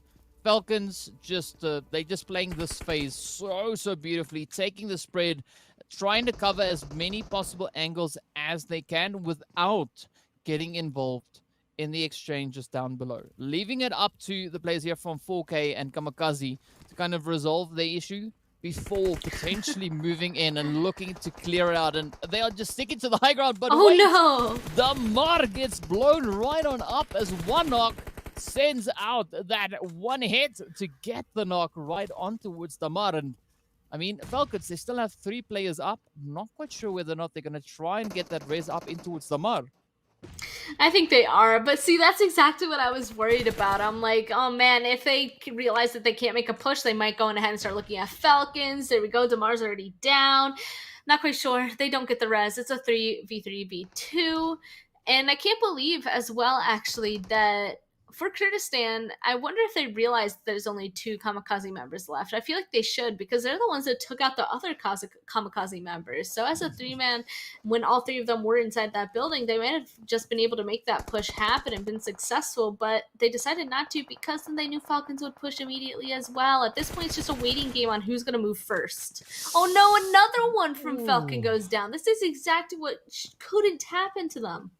Yeah, now I know why Anaconda is called Anaconda. I mean, pretty potent. Usually Anacondas lie in wait before they strike, and that is exactly what we see happening here for the side of for Kurdistan. But again, now Falcons already having 13 elims on board. With that, Anaconda goes down. Now it is all up to one knock. Well, we see one knock hold strong. We still have Golden on that off angle. Good amount of coverage that could still be provided from that. But are the Falcons going to look to kind of tighten the grip they've got here? Because, I mean, for Kurdistan, they still have 3 players up. Now, that could be a little bit of a game changer, as the 2 opposing teams are only sitting on 2 players apiece.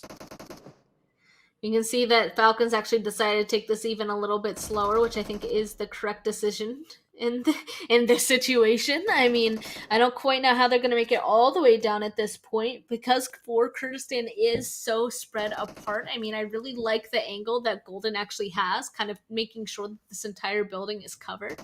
But if Falcons, realize, they should be able to go on ahead and just take him down, and then there's only 4 people left inside of one singular building. But we'll have to wait and see what they decide to do. They still have some time. All I know is that they're definitely taking a lot of shots towards this vehicle through the smoke, but it's not quite doing anything. Yeah, I think it's more just warning shots kind of going off for the time being, but a quick reposition coming in for the side here for Kurdistan. You can see Anaconda now joining Golden in the building there. This could be that opening. Oh, come on. Oh, no. Never alone, trying to step up, but can't they find the angle? Up comes one knock. Down goes KAMIKAZE, and now it is up to Falcons and for Kurdistan to bring it together. Oh, but the finishing blow goes right on in. Absolutely fantastic finish. And with that, of course, the players there from for Kurdistan come in with that winner chicken dinner. Absolutely beautiful play. They've been in that building for the longest time almost. And they push KAMIKAZE out of there, actually. And KAMIKAZE still somehow stay alive, too. So taking a look at the points that they were able to achieve, I'd also like to shout out Falcons as well. They did an amazing time last match. They were consistent in the last 2 matches, and even this one. Once again, grabbing that first place position for that match with 25 points because they had so many kill points. But Kurdistan, 15 placement points from getting that chicken dinner. I mean, this is definitely a good play coming in for the players here for Kurdistan. I mean, it's definitely doing some great things for team morale there. We've only seen them improve. I mean, the previous match, they finished up in 3rd place. So they've slowly but surely made their advances up those ranking boards. Now they've made it up into 2nd place. So who knows? Next stop could potentially be chicken dinner. That's very true. You know, slowly but slowly, people continue to be consistent. You might go ahead and grab it. I mean, Falcons already did that today as well. So Revolution, you know, they're slowly kind of bringing it back. Maybe they'll finally be able to go and grab one. Otherwise, there are a bunch of people on here that we've been seeing be pretty consistent. But the second page as well, the second page also contains some people that were doing consistent but weren't as lucky or perform as well, we'll say, in this last match. Yeah, definitely a bit of a fall off there for the players from Vibes 6, right? I mean, fantastic start to the day, and then I'm not quite sure what happened. Maybe the router got unplugged, or let's go for that, right? But hopefully we'll see a comeback from Vibes 6 as well. If not today, potentially tomorrow, because we saw in that first match that they have the potential. They've shown great plays coming through, and I'd love to see that come back in once again. Also, surprising to see Black Cobra sitting all the way down in that 15th place, as we saw them sitting up on 3rd place on the overall standing. So definitely, you know, things not looking the way that we kind of would expect them to be. But of course, that is the beauty of these battle royales. Things never turn out the way that we hope. Not at all, especially since this lobby is the first time they're playing against each other. At this point, though, 4 matches, are complete, though. So at this point, no really any excuse to not know what's happening. Tomorrow, they'll definitely have more of an understanding because all that VOD review will definitely take place. But we have 1 match left. It's going to be on Erangel once again. And from our last 2 Erangels, we know it's going to be spicy. So we're going to be jumping into a little bit of a break before we come back for our very last match of today's qualifiers.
and welcome back to the PUBG Mobile Pro League Arabia Qualifiers Day 1. My name is DK, with me as Span Cargo, and we saw some pretty exciting 4 matches already being played. We are, of course, now getting ready to move into our final one, which is going to be taking us over on towards Erangel. But Span, what are your thoughts on what we've been seeing from these teams so far today? You know, I feel like I'm seeing some pretty usual stuff. I mean, we can see some teams end up doing really, really well at the beginning, then not doing some well, or some teams doing really consistent, getting that win, or the complete opposite. There's always a couple of teams that go ahead and do that. It's just always a question of which team is it going to be. So we kind of had those dynamics already happening, and I don't know. I didn't really have a guess on who would go on ahead and be taking first couple of positions, but there definitely are a couple of people that I didn't know what to expect of them. To see them towards the top is really refreshing. Well, speaking about top, we are right on top of the plane as we are making our way coming in from that northern side of the map. It seems to be a relatively vertical flight path that we've got going on here, coming in from the north straight down towards the south. Also looks like we could be having a little bit of a quick rehost happening right here, but of course, you know, you said we've been seeing the usual stuff happen so far, right? So we've seen, as That you one said, wasn't usual. teams stepping up. Well, that happens sometimes, it's like it's a new year. We're bound to have a few bugs along the way, as it always happens. But we're Not used about to kind of rolling with the punches at this point in time. But I'm really hoping this time around that we could see another strong play potentially coming in from the Falcons, as they've now already taken 2 winner chicken dinners. Well, they've placed at the top with regards to the points for that match twice now so far, and of course, I'm hoping to see a bit of a comeback for the players there, potentially of Vibe 6 or even maybe Revolution, eventually getting that winner chicken dinner that they've come so close to in the first 2 games. I was going to say, at the beginning, it was definitely Revolution that was being the most consistent, always getting up towards that second place. And then something happened, and then they ended up not being able to do that for a couple of games. So now I can confidently say that I do believe that it is Falcons that is the most consistent team so far in today. They're doing very well and getting points. Don't quite know where they are at just right now, since we've saw the overall leaderboard after match 3. We had another match. We'll again be able to see it after this very last game. But nobody else has really been as consistent as them. Revolution, I do think that they had something going at the beginning. Don't know what changed. They ended up kind of falling back down. I wonder if it's because specifically on some of the maps they ended up playing, are they running into anybody specific? I haven't really been able to spot anything out just yet. Obviously, tomorrow we'll be able to have a little bit more of a better idea. But coming into this last Erangel match, at this point, this is the third Erangel match that they are playing, DK. So if they are being surprised by anything that anybody else in the lobby is doing to them, they shouldn't at this point, because this is the third Erangel match. So that kind of goes for all the people who haven't been doing well on Erangel so far. They should be stepping it up on this one. Yeah, I have to agree with you on that. But of course, also, they should potentially have learned where not to go. So I think to talk about what we were seeing for the players coming in from the side of, I think it was Revolution that you were referring to, where things were going exceptionally well for them, and then from there on, it became a little bit tough. I definitely think in situations like that, we need to look at several factors. One, like you said, could be potentially maybe their rotations from where they're going. Are they running into someone that they could potentially avoid, rather take a different rotational path? But yeah, we'll have to wait and see what this third Erangel brings to the table, as they've had enough time now to kind of get a little bit of an assessment as to what they could be expecting coming into this last match of the day. So I'm looking forward to see if anyone's going to kind of adopt, or rather adapt, from what they've learned from the previous 4 games, move into this one, and maybe we could have another surprise team step up and claim the victory. I always love to see that whenever a completely different team, like, it finally clicks and they go on ahead and do well. So you're right. We could go on ahead and completely see that coming into this last match. I will say as well, since this is the last match of the first day, all the teams that haven't been doing well so far, I feel like really should strive to at least do a little bit better in this last match, because that'll really set the tone for them coming into tomorrow. So hopefully they'll be able to kind of figure out some stuff that they've been currently struggling with, because then tomorrow they'll be much happier with the next set of games. And look, DK, it looks like we're finally back in the plane on Erangel. We're flying across, and we'll finally be able to see who's going to do well in our very last match of our first day of qualifiers. Ooh, but it does seem to be that we are positioned over in towards that southwestern corner, as we can see a challenging flight path coming in. I mean, it's not as tough as we had in our first Erangel, but this definitely is not as easy as the second Erangel. So I'm curious to see what the teams are going to be doing with this flight path. And of course, what those rotations will bring once we know where our first zone is going to be appearing. But already, I'm hopeful that this will lend itself to be a little bit more challenging towards the players. I really hope so, because at this point, I mean, they're here for qualifiers. You know, at the beginning, I always hope for the games to be, the playing past the circles to be a little bit easier on them, you know, so they don't have to quite worry about that. They can kind of figure out the lobby and then slowly ramp up to horrible stuff. Like I want the hard playing path. I want the hard zone. I want to see these guys be challenged, because that is what they are here for. These guys should know how to get out of every single situation in PUBG Mobile. And that's what makes it so entertaining to watch. Not every team goes on ahead and reacts to the same thing. Not every team's choice, like, it could be wrong in that specific lobby, but it could have been flawless in the next one, you know? So it's always interesting to see just how dynamic these lobbies go. And luckily for the majority of these guys, the zone will be nice on this one, landing right on top of the plane path. And no, KAMIKAZE, that is not a way to start off, already losing one. Yeah, the zone might be nice, right? But the opponents, they definitely are not. As we can see already, Falcons, I mean, they've had a 13 Elam game, a 14 Elam game. So this could maybe be either a 15 or 12 Elam game if they continue on the trend that we've been seeing them build up to over these past two matches. But only time, of course, will tell. For the time being, it does seem like they are not too satisfied with their initial drop location as they now get ready to move on through. But that could also be just because they have so many other people, you know, mobilizing themselves up ahead that you're getting a little bit eager to try and rake in as many of those Elams as they possibly can. Yeah, that's why. Oh no! That's why they're just sending it across. That is so unfortunate. The back of the buggy is so scary. So KAMIKAZE once again losing another person. KAMIKAZE is just down to 2 people at this point. That is the worst kind of a start that you could have. Falcons at this point, I mean, they got 2. They should be chasing that. Yeah, they turned right around. They know what direction they're going in, and they're gonna try to find that buggy that poor KAMIKAZE member Aziz is driving. Yeah, I definitely do not want to be Aziz at this point in time, as the Falcons seem super eager to just hunt them down and find even more points on that board. But look at these shots as the mud already starts off the shots over towards Aziz.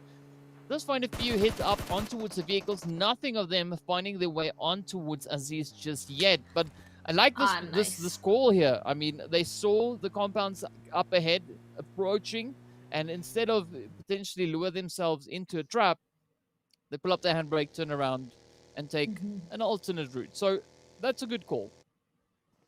I agree. That is a good call. At one point, like, they weren't hitting him, and he was getting so far away that they're just like, not worth it anymore. We don't know where other enemies are, so we're just going to stay in our safe territory and focus on the rest of the game, because they already got 2 points, and 2 points is already great with the time that they have so far. We can see that Ra'ad super spread out. They got school, they got abs. There's somebody even further away. They're getting ready to kind of loot on up before they start making a move. Honestly, with the zone where it is right now, I feel like, once again, I already said why I kind of like pretty neutral zones, because I really feel like it gives everybody the opportunity to kind of get themselves a pretty good location. Nobody's really struggling when it comes to rotations, and that just means they can focus on just the fighting. And honestly, the fighting part of PUBG is what makes it really interesting, especially when it comes to the rotations to kind of get the advantage. The one thing I'm curious about, wait a second, is how Revolution and all the people that are now on Military Island are going to figure out a way back into the zone. Yeah, that is the next question of the hour to see what Revolution is going to do to try and get themselves situated back up into a zone. But so for the time being, they don't seem to be too phased just yet. I mean, even if we look over towards the players here from 1 million Esports, they are positioned over in towards the Nova crates, just going about their business, deciding which crate to go into, which one to leave. You know, just the normal PUBG stuff happening right here. Everyone getting themselves ready for that next phase. And I think once we get into the second phase, that is where the dynamics are going to start changing up a little bit. Because we've talked about this before. The teams have had enough opportunities to go at each other, right? Already, look at Conqueror. They've now learned, and they've now decided, oh, you know what? We know there's very likely to be over on towards the Sosnovka Island. We're going to just sit here and wait for them over on towards this Eastern Bridge. Well, this is why I was just all like, I wonder how Revolution is going to get across, because I was like, there has to be somebody on the other side of the closest bridge to them, to the zone. Like, there has to be. I didn't know who, but Conqueror being there makes total sense. I'm a little bit worried, though, if they only have one person holding that bridge. I hope everybody else, wherever they're looting, will be coming back very shortly, because it's around, not just yet, but soon, where I'd want everybody to be holding that bridge if they're really planning to bridge camp. Because if you decide to bridge camp, you really have to commit. You can't just have one or two people there, because then an entire four-man team's going to be driving down that bridge. And if you're not prepared, I mean, instead of taking out a four-man, you could wipe out half of your own team. So I'm a little bit worried, like I said, having one person only there right now, but I'm hoping that the rest of Conqueror will be there shortly. Yeah, only time, of course, will tell what player they're going to be going for there. In the meanwhile, we do see the players there from Falcons going about their business. We got Vibe 6. They're still alive. Well, in fact, everyone is pretty much still alive, aside from the two players there from KAMIKAZE getting sent away. But this could be now the match for Vibe 6 to make a bit of a stand, you know, to show us what they showed in that first match. Just bring in that that potential that we saw that they do possess. But now, of course, it all comes down to how they take these rotations. Speaking about rotations, of course, the players here from Kurdistan are going to be making their way on up, and we've got Aziz here from headquarters, just ready to welcome them into this position. Unfortunately for Aziz, though, once again, not in the best situation ever. All of, that they not going where I don't think Anaconda wanted it to go. Aziz will be able to actually pick it up. That's great for him so far. But this is a really scary position. You can see his teammates now in the distance, but he is completely out in the open. How can he take it? No way, he got another one, DK. There's only one left. Aziz is doing so great, but unfortunately, another trade comes through. Wow, I was just about to say that Aziz doesn't need an assist, but I mean, unfortunately for the players here for Kurdistan stepping up and holding their own, and now it all turns to one knock, 90 to hold on and potentially get the res onto the rest of his teammates. But it doesn't seem like Shelby and Rip are going to be letting that happen anytime soon. As we can see, Rip already now starting to move on in, looking to get those confirmations going. Oh, very tricky angle, but it does seem like Welly also now taking the high ground. This could be a beautiful play for headquarter. Oh man, this completely flipped around. They lost Aziz, but headquarter honestly really being able to come back, get that knock while he was getting the res, that is huge for them. So now there's only one person left. Oh, the last member for Kurdistan. That is a rough situation to kind of find themselves in. And of course, they're starting to kind of sweep the compound. Oh, the shooting came through. Now they know exactly where he is. No more hiding. He's just committed to being aggressive.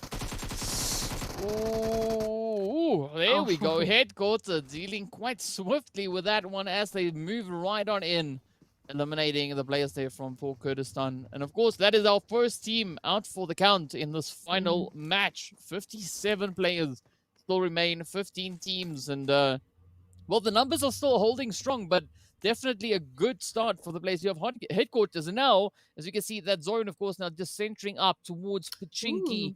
Yeah. And already quite a bit of congestion happening in that center zone.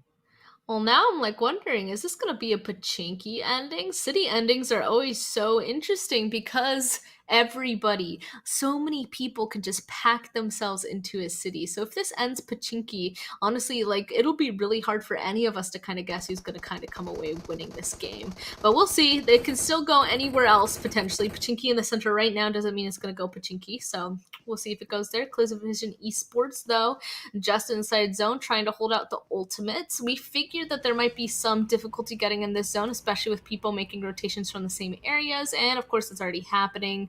I feel like Clear Vision kind of purposely chose this, though, because they're on the side of the river where they're in the building that's holding this bridge. I feel like they're purposely trying to see if they could take advantage of killing anybody that tried to use it. Well, it is a really good vantage point to be holding, but of course the ultimates are also now just utilizing these ridge lines as the players here from Clear Vision are starting to leapfrog their way back up in towards the safety of the zone itself. Meanwhile, Clear Vision now just heading straight up in towards the zone, but this is where things are going to get quite interesting, as you can see also now the players here from Vibe 6, finding a Rio from the side of Conquerors. But as we know, that is the first one to get sent in to the lobby, as Conquerors now sit with 3 players remaining. Vibes definitely looking to be off to a little bit of a better start this time around. I mean, they're not the first team out, and also they've got at least 1 elim to their name. And it looks like Conqueror, I mean, they're so spread out. I mean, they know what they want to be doing here. They lost 1 person, but they still are able to be grabbing themselves from pretty good locations, I have to say, inside of this map. There's like nobody around them. We'll see if they go on ahead and make this next rotation. Conqueror right now, I feel like they're kind of in a position where they're not doing too well, but not too bad. So again, teams in that position, they really want to go on ahead and kind of prove themselves in this last match, do a little bit better than usual. So then coming into tomorrow, they definitely feel a little bit more hype. Yeah, I mean, hype is what it's all about. You know, you gotta build up the hype in the team, looking to see if you can make it up to such a point where it kind of just rolls right on through. And speaking about rolling, Shelby is going to be rolling backwards, just trying to park the vehicle up in a little potential spot of the safety there. But well, he does get spotted out as 6 Roxon just taps away with that DP28. At this point, once again, I mean, phase 2, I feel like on Erangel is usually pretty calm, especially in zones like this. So that's why everybody is just moving to the location that they want to be playing out of. They're waiting for this next zone to reveal themselves. They don't want to move too early or too late. They don't want to start a fight with anybody this close to the zone popping, because that'll just hurt them when it comes to the next rotation. And rotations in the first, second, third, and maybe even 4th circle are imperative to the success of teams. And we still don't have our answer, DK, on whether or not this is going to be a Pachinki ending or not, but it definitely is going to be going around those Pachinki hills just to the southern side of it. And I'm really curious to see how that's going to come into play. Vibes straight on Pachinki Hill is going to be quite happy with this position. The other team, I couldn't quite catch it on the other side as well. They might be able to pick up a lot of kills from their positions. Well, I can tell you, this zone just turned sweaty, right? Looking at the position in which it is in, and looking at how many teams we have and where they were already positioned when that zone popped. Oh, Span, this is going to be an absolutely crazy phase to play through. And I mean, this is only the 3rd phase. It's about to finish. We're about to see that blue zone start closing in, and then it's going to be absolute carnage from that point on forward. And the ultimates are going to be starting us off, as we can see Alush now getting that first knock on in. It looks like they're not quite going for the push, though. I'm kind of surprised by that. Right when you get the knock, you usually have to go ahead and go now. But I feel like this is a little bit too late. We'll see, though. Ultimate's grabbing some vehicles and moving up closer. I'm surprised Alush didn't end up telling his teammate to get on in with him. So Alush is going to be pushing by himself, but it's too late. 1 million Esports already got the res and is driving away. Ultimate's at that point, if you are going to go ahead and push, you really got to do it immediately if you're hoping to capitalize off of it. Luckily, though, at least they left so that the Ultimates don't get punished themselves. Ooh, but it does seem like 1 million are starting to just circle around. They're not disengaging altogether. And with that, they turn the tables onto the ultimates, getting a beautiful knock on in. Alush now on the approach. Will we see that confirmation come on through? Yes, indeed. First one down. 1 million off to a good start. Are they now going to use this opportunity to disengage? or are they going to be looking to close it up? Meanwhile, KAMIKAZE will get eliminated as 1 million now start making their way further up towards the safety of the... I think this is a good call, though, for them. I mean, rotating up onto the safety of zone, using that kind of opening that they've created themselves to alleviate a little bit of that pressure before, you know, committing to that rotation. Exactly. And oh my goodness. Okay, Revolution, we have seen them be really good when it comes to fights in the first couple of matches. They didn't do so well in this last one or two. So coming into this fight against CONQUEROR, you know, at the beginning I would say Revolution got this in the bag, but I'm not quite sure. We'll see if Revolution's going to come out on top or CONQUEROR. At this point, if they make enough ruckus, I feel like somebody might pull up on the hill just to the northern side of CONQUEROR, and then that's going to be bad for both of these teams. Somebody's going to be holding them out, but we'll see if somebody hears this and does that. For right now, it's just going to be these two teams versus each other, and I have to say this compound specifically is pretty hard to fight it because it's just a bunch of singular buildings, and they're the kind of buildings that are really hard to clear by yourself. Yeah, indeed it is. And just looking at where that zone has shifted up now, all the way over towards that eastern side, Revolution, not wasting a single moment, hopping in the vehicles, off they go. Again, a good call being made there by them. As you can see, CONQUEROR now just trying to capitalize on the vulnerability of the players rotating up, but unfortunately, not quite capable of landing those hits just yet. It is quite difficult to hit a moving target, but the compound that they chose to move into right now, Span, for Revolution, I think that is going to be an absolutely beautiful spot to be holding. I don't disagree. I mean, I'm glad that they ended up moving. That's why I kept saying whenever the zone is really close to popping, people really don't want to get into a fight. That's why you can kind of tell the hesitancy was happening there. And then right when it popped, Revolution's like, yeet, like, I'm getting out of here. Like, I don't want to be here anymore. I will say, like, this compound down to the southern side, you can play here and it'll be safe. Nobody will want it, so there shouldn't be any crashes on it, but it might be hard to get out of there, especially since Falcons is kind of in a position to hold them in there. Unfortunately, CONQUEROR is also pulling on up there by Falcons, so that might be an entryway for Revolution. If they hear a fight start popping off, they might be able to drive forward, but Falcons right now is kind of just ignoring CONQUEROR's existence. Well, I mean, I don't know in whose favor that's working, but definitely we see GEEKAY and 1 million now going toe-to-toe as they've got a beautiful trade-off coming through. It is now on to Jabal to try and hold on. Oh, let's see whether or not 1 million will be able to make this a clean sweep. Not just yet. The first one comes through. Mumbai gets beautiful confirmation. Now, of course, we're waiting for Gaga to make that final dash, but it's not going to be enough as the ultimate landed the finishing blows alongside the players there from GEEKAY to close it up for 1 million Esports. With that, we are now left with only 13 remaining teams. You can still see the Falcons just hovering up ahead, and this could be a very tough position now for the players there from GEEKAY to try and get out of. Vibe 6 also goes out right there in 13th place. That is not ideal from where they had started off with at the beginning of this day, so hopefully they'll be able to reset tomorrow. As we keep saying, Falcons, they decided that they are just going to send it on back to their compound. They still have a couple people out, but oh my goodness, what is happening here? I mean, you knew that Revolution made a move, but Triple D, unfortunately, it looks like no res is going to be happening there just yet. But another one's driving by right now. I wonder if Fox is going to be aggressive on this, or if he's just going to chill as the solo for Triple D that's left. Yeah, this is where I hear that song, What Does the Fox Say? You know, that's what I would like to know right now. No, it's fine. It's fine. You know, it just went through my head right then. But of course, now Revolution tending to their wounded, trying to get everyone back up into fighting form. Meanwhile, 963 Egypt positioned just up ahead. Beautiful angle actually on that hilltop as we now wait to see where this next phase is going to be going. But they could use this vantage point to cause quite a bit of carnage to the teams down below. With that, of course, we know the Fox says yeet as they go right back up into the lobby. And that is going to be the end right there for them. But of course, 963 Egypt, you can see Zuxi now starting to tap away slowly. And of course, the players there from Stalwart UAE coming in off of that southwestern angle. Of course, the zone shifting all the way back up on towards the northeastern side. So this is putting quite a bit of a spanner in the works for a lot of these teams over in towards the southwestern side. It's a really difficult challenge for them to kind of get through, you know? There's a ton of teams in front of each other, and that means any sort of movement down here, any sort of freedom is basically going to be non-existent.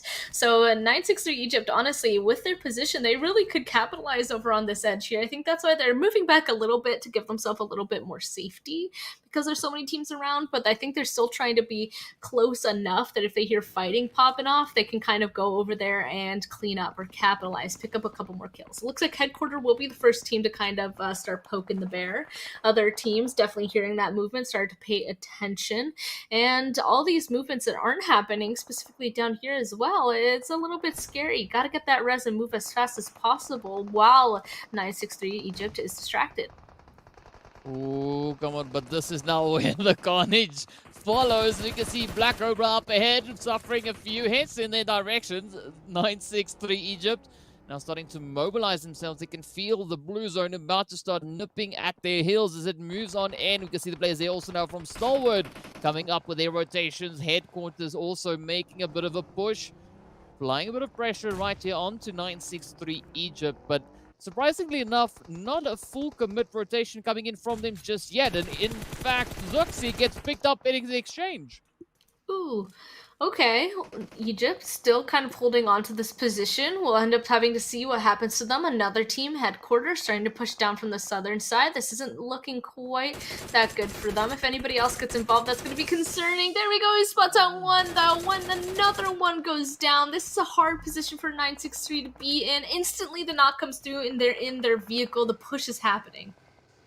Oh, but it's going to be quite costly to play around on the edge of the blue zone. But never mind, the Headquarters are going to become rushing straight on forward. Oh, down goes Shelby. Rip now quickly dropping into hardcover behind the vehicle, realizing that there is, in fact, a few players still alive up ahead. Well, nothing that a quick grenade can't deal with.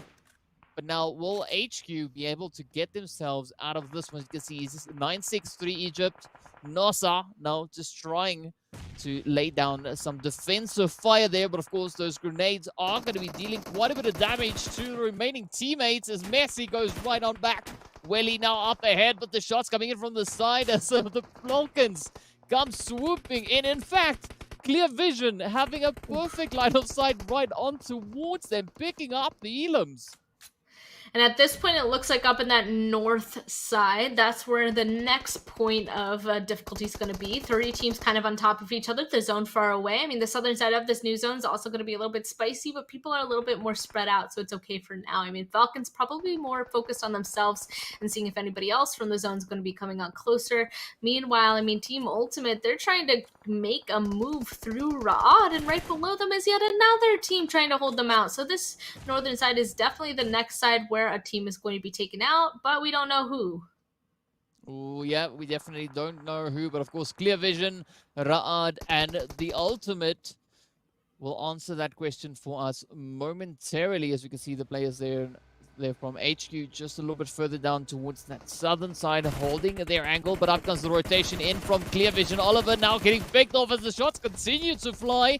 Quickly getting out of that vehicle before it explodes, but a beautiful return hit now coming up on towards Munir as they do go down. Dasha now just getting devoured by the blue zone. It is now up to the last remaining player there for Ra'ad to try and push into the zone, but of course the heads come through, and with that, Ra'ad lose another player. Munir and Desha still in the play, not down for the count just yet. But it's not going to be easy to make that comeback. Of course, Headquarters now just positioned on the edge of zone, picking away at Clear Vision. But will they be able to close it out all the way through? We'll have to wait and see. It looks like slowly getting closer. Oh, Clear Vision Esports, Oliver will be able to spot out another person up to the northern side. Didn't quite 100% catch him out, but let's see if he'll be able to get him in the next spray. This very center is held by the Falcons. Are the Falcons going to go on ahead and try to grab their third chicken in a row? All I know is that they have 10 points right now, which is insane. Team Ultimate losing yet another member. Headquarters, some of these teams are having to kind of play more defensively, more hide a lead because they want to stay alive to get those placement points, and they don't have the advantage in terms of fights right now, so they're trying to wait for that tide to turn. Oh, and indeed, that tide will be turning momentarily as we now sit with 5 teams left. 14 players up in the 6th phase, about to turn into the 7th phase. And there's no easy way to get through this. Clear Vision, as well as the players there from Falcons, both teams rocking a full squad. But with that, of course, Oliver now gets sent on away. We have a few knocks on either side. But up comes the players here from Clear Vision. Already 12 Elams on board. Dasher trying to make the most from out of the blue, but unfortunately gets sent away. Down to 4 teams we go. And we've got the players from HQ on 2. We've got Clear Vision sitting on 2. GEEKAY sitting on 3 players. And the Falcons rocking a full squad. Again, already now sitting on 11 Elams. Only 2 away from their previous match's performance, but up comes Wade looking to close it out, finds the hits on towards GEEKAY, pushing them all the way through on towards 14. There is still 4 more players to go, so we could potentially maybe see that number get even closer to 18. We'll have to wait and see. Here we go. Marley's starting to make a move on forward. McAdee. Oh, he spots out their members from Falcons making a run. He actually gets one. No way. He almost got the second one as well. That would have been so hurtful for the Falcons. It would have been a 2v2v2 as of right then. But luckily, the Falcons still alive. Only one of them was knocked. I think the res might be coming through. I liked how the Falcons were trying to do a big split like this to really control the zone. But Clear Vision kind of putting a wrench in things. He's trying to make a push even closer. He knows that he needs to start getting cover even closer and closer towards this zone. And HQ, I mean headquarters, they know that same thing. That's why they're creeping forward, and it looks like Yusuf doesn't know. Oh, but up comes Never Alone, finds the angle. There we go, on to Willie, 1 down, 1 to go. It is now up to Rip. Will Rip be able to get on through this one? Meanwhile, the Falcons are able to reconcile their numbers. Oh, Never Alone trying to hop, scoot, and jump over the bullets. But I think Yusuf taking an insane amount of damage as well. It could potentially be down to Damar if Yusuf is not careful. Quick on foam coming through there on the side of Rip. Now taking HQ up on towards 8 Elams. Clear Vision also now having one of their players knocked out, trying to inch their way back up. Blue zone finding its way on through. And with that, Rip goes down. Falcons now moving up onto 16 Elams. 2 more to go. Could they close this up and seal that chicken dinner in hand, Spam? If they get 18 kill points with a chicken dinner, that's going to be a disgusting amount of points that they get. And it looks like already starting off good. McAdee actually goes down for the nade, and then it's just one person left. They know exactly where he is behind that tree. Clear Vision had no chance. I cannot believe that Falcons, they were getting attacked from 2 different sides, and they won that. Look at Wade with 8 kills just himself. That was an insane game once again for the Falcons. DK, they got a turkey. They got 3 games in a row. Yep, indeed they did. I mean, that is an 18-kill match. Absolutely insane stuff. I mean, the Falcons, I don't know what they're on, but that is absolutely fantastic stuff. And speaking about that, of course, we are going to be jumping into our match results to see what the point situation is. Of course, no surprise, the Falcons with a runaway performance, as you mentioned, Span, bringing home the turkey. Not even chicken anymore. We're now talking about turkey. That is just how impressive it is. Jeez, 33 total points, 18 kill points, the win. Oh, man, that's just Team Falcons. I kind of said, they've been slowly been doing better when it comes to these PMPL Arabia games, right? So now in these qualifiers, them currently being at the top, I would have to assume at this point, I mean, it's just showing that they are in fact improving. Clear Vision Esports, though, able to stay alive as well. They got 12 kills for a total of 24. 24 is impressive in itself. Seeing the word 33 right above it is insane. Headquarter also ended up doing pretty well with 18, GK with 12, and then Ultimates were odd, 963 Egypt, Revolution. A lot of these teams ended up being able to stay alive when that zone was pretty much out in the open. They were alive for a long time. Yeah. And I mean, we have to take into consideration that there was a lot of teams still alive till very late in this game. So these positions were kind of dialed in between that 5th phase to the finish. That's kind of when all of this first page happened, right? Second page, not exactly the same kind of situation, but still pretty close. I mean, it was still a very neck-and-neck fight. As we can see, this kind of gives you an idea of just how tough this lobby was. If the first page is so top heavy with regards to those elims. Yeah, and then you look at this page and it's 2-2, a ton of ones, and then a 0. It's just all these teams just couldn't stay alive, I guess, and they just didn't end up getting themselves any kill points. It's interesting to me, depending on the zone, depending on the situation, the teams, some teams can just get so many points that those towards the bottom just can't even scrape anything up. I mean, 2 teams at the top, Clear Vision and Falcon, they just got so many kill points that didn't even give these other guys a chance to try and get any themselves.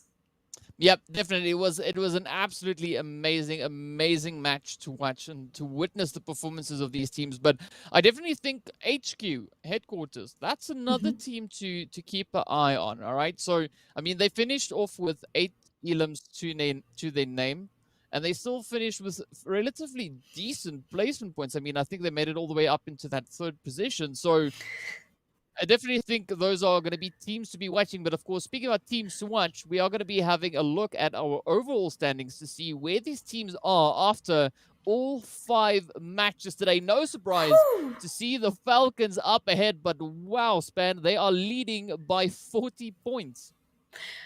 They broke 100 points in one day. They got 100 points in 5 games. That, I mean, just do the math real quick. That is insane amount of points the Falcons were able to pick up in the entirety of today. And look at that. Placement points 52, kill points 54. They're consistent in both areas. Revolution, same thing. They're also very consistent. They just got a little bit less, so they got 66. Clear Vision, I'm surprised to see them. They were able to kind of jump up really high, especially towards the ends of these games, finding themselves in 3rd for right now. Then for Kurdistan, Black, Cobra, Ra'ad, Headquarter, KAMIKAZE in our top 8 as of right now. This is where these teams want to be in the top teams to be able to advance out of these qualifiers.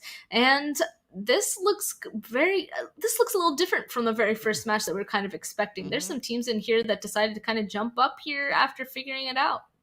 Yeah, I mean, just to give you a bit of perspective here, Falcons, they're currently sitting on 54 elims, right?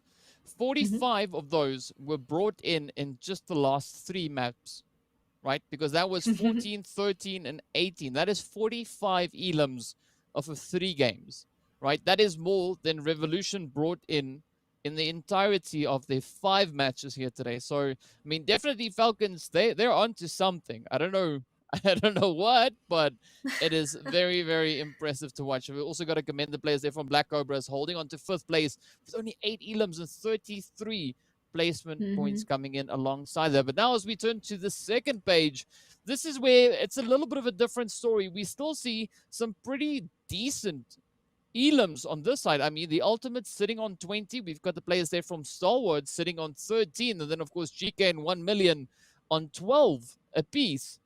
But unfortunately, the placement points not really working out in their favor just yet. Yeah, no, I mean, there is a fine balance, right? If you are able to go on ahead and be aggressive and get kills, you have to balance that with also staying alive into the late game. You can't just go on ahead and push people, get the kills, and then just be taken out, because that is not enough, I guess, stability, we'll just call it, to be gaining enough points to contend with those that are towards the top. So the Ultimates, I'm interested to see if tomorrow, if they're able to stay alive a bit longer than they have so far, because 20 kills is definitely a good start to the points that they have, but placing points is definitely the next things that they have to go on ahead and tackle. I mean, same thing with the other direction, and for anybody who has more placement points and kill points, but it looks like Stalwart kind of the same situation. So many kill points. They just have to go on ahead and stay alive a little bit longer. Yeah, I have to agree with you on that, but definitely going to be looking forward to tomorrow's matches to see if the teams situated on that 2nd page will actually try to advance themselves up onto 1st page, because a few of those teams, we've seen them actually bring in some of those chicken dinners, right? They've been at the top of the match ranking, so you know, we're supposed to see them sitting a little bit higher up, but of course, you know, each to their own. We'll have to wait and see until the next matches to see exactly what the teams will have in store for us. Of course, with that, we want to give a big thank you to everyone for tuning in and watching these teams go absolutely crazy on the battlefield. A big thank you to all of you. Big shout out to all the teams. You guys have been absolutely fantastic. Shout out, thank you to you, Span, as well. And of course, our production team in the background, always so awesome, always so lovely, just helping us make all of this such a breeze. But with that, we are going to be saying good night for now, and we look forward to seeing seeing you all back again tomorrow as we continue with the second day of the PUBG Mobile Arabia Qualifiers Day 2.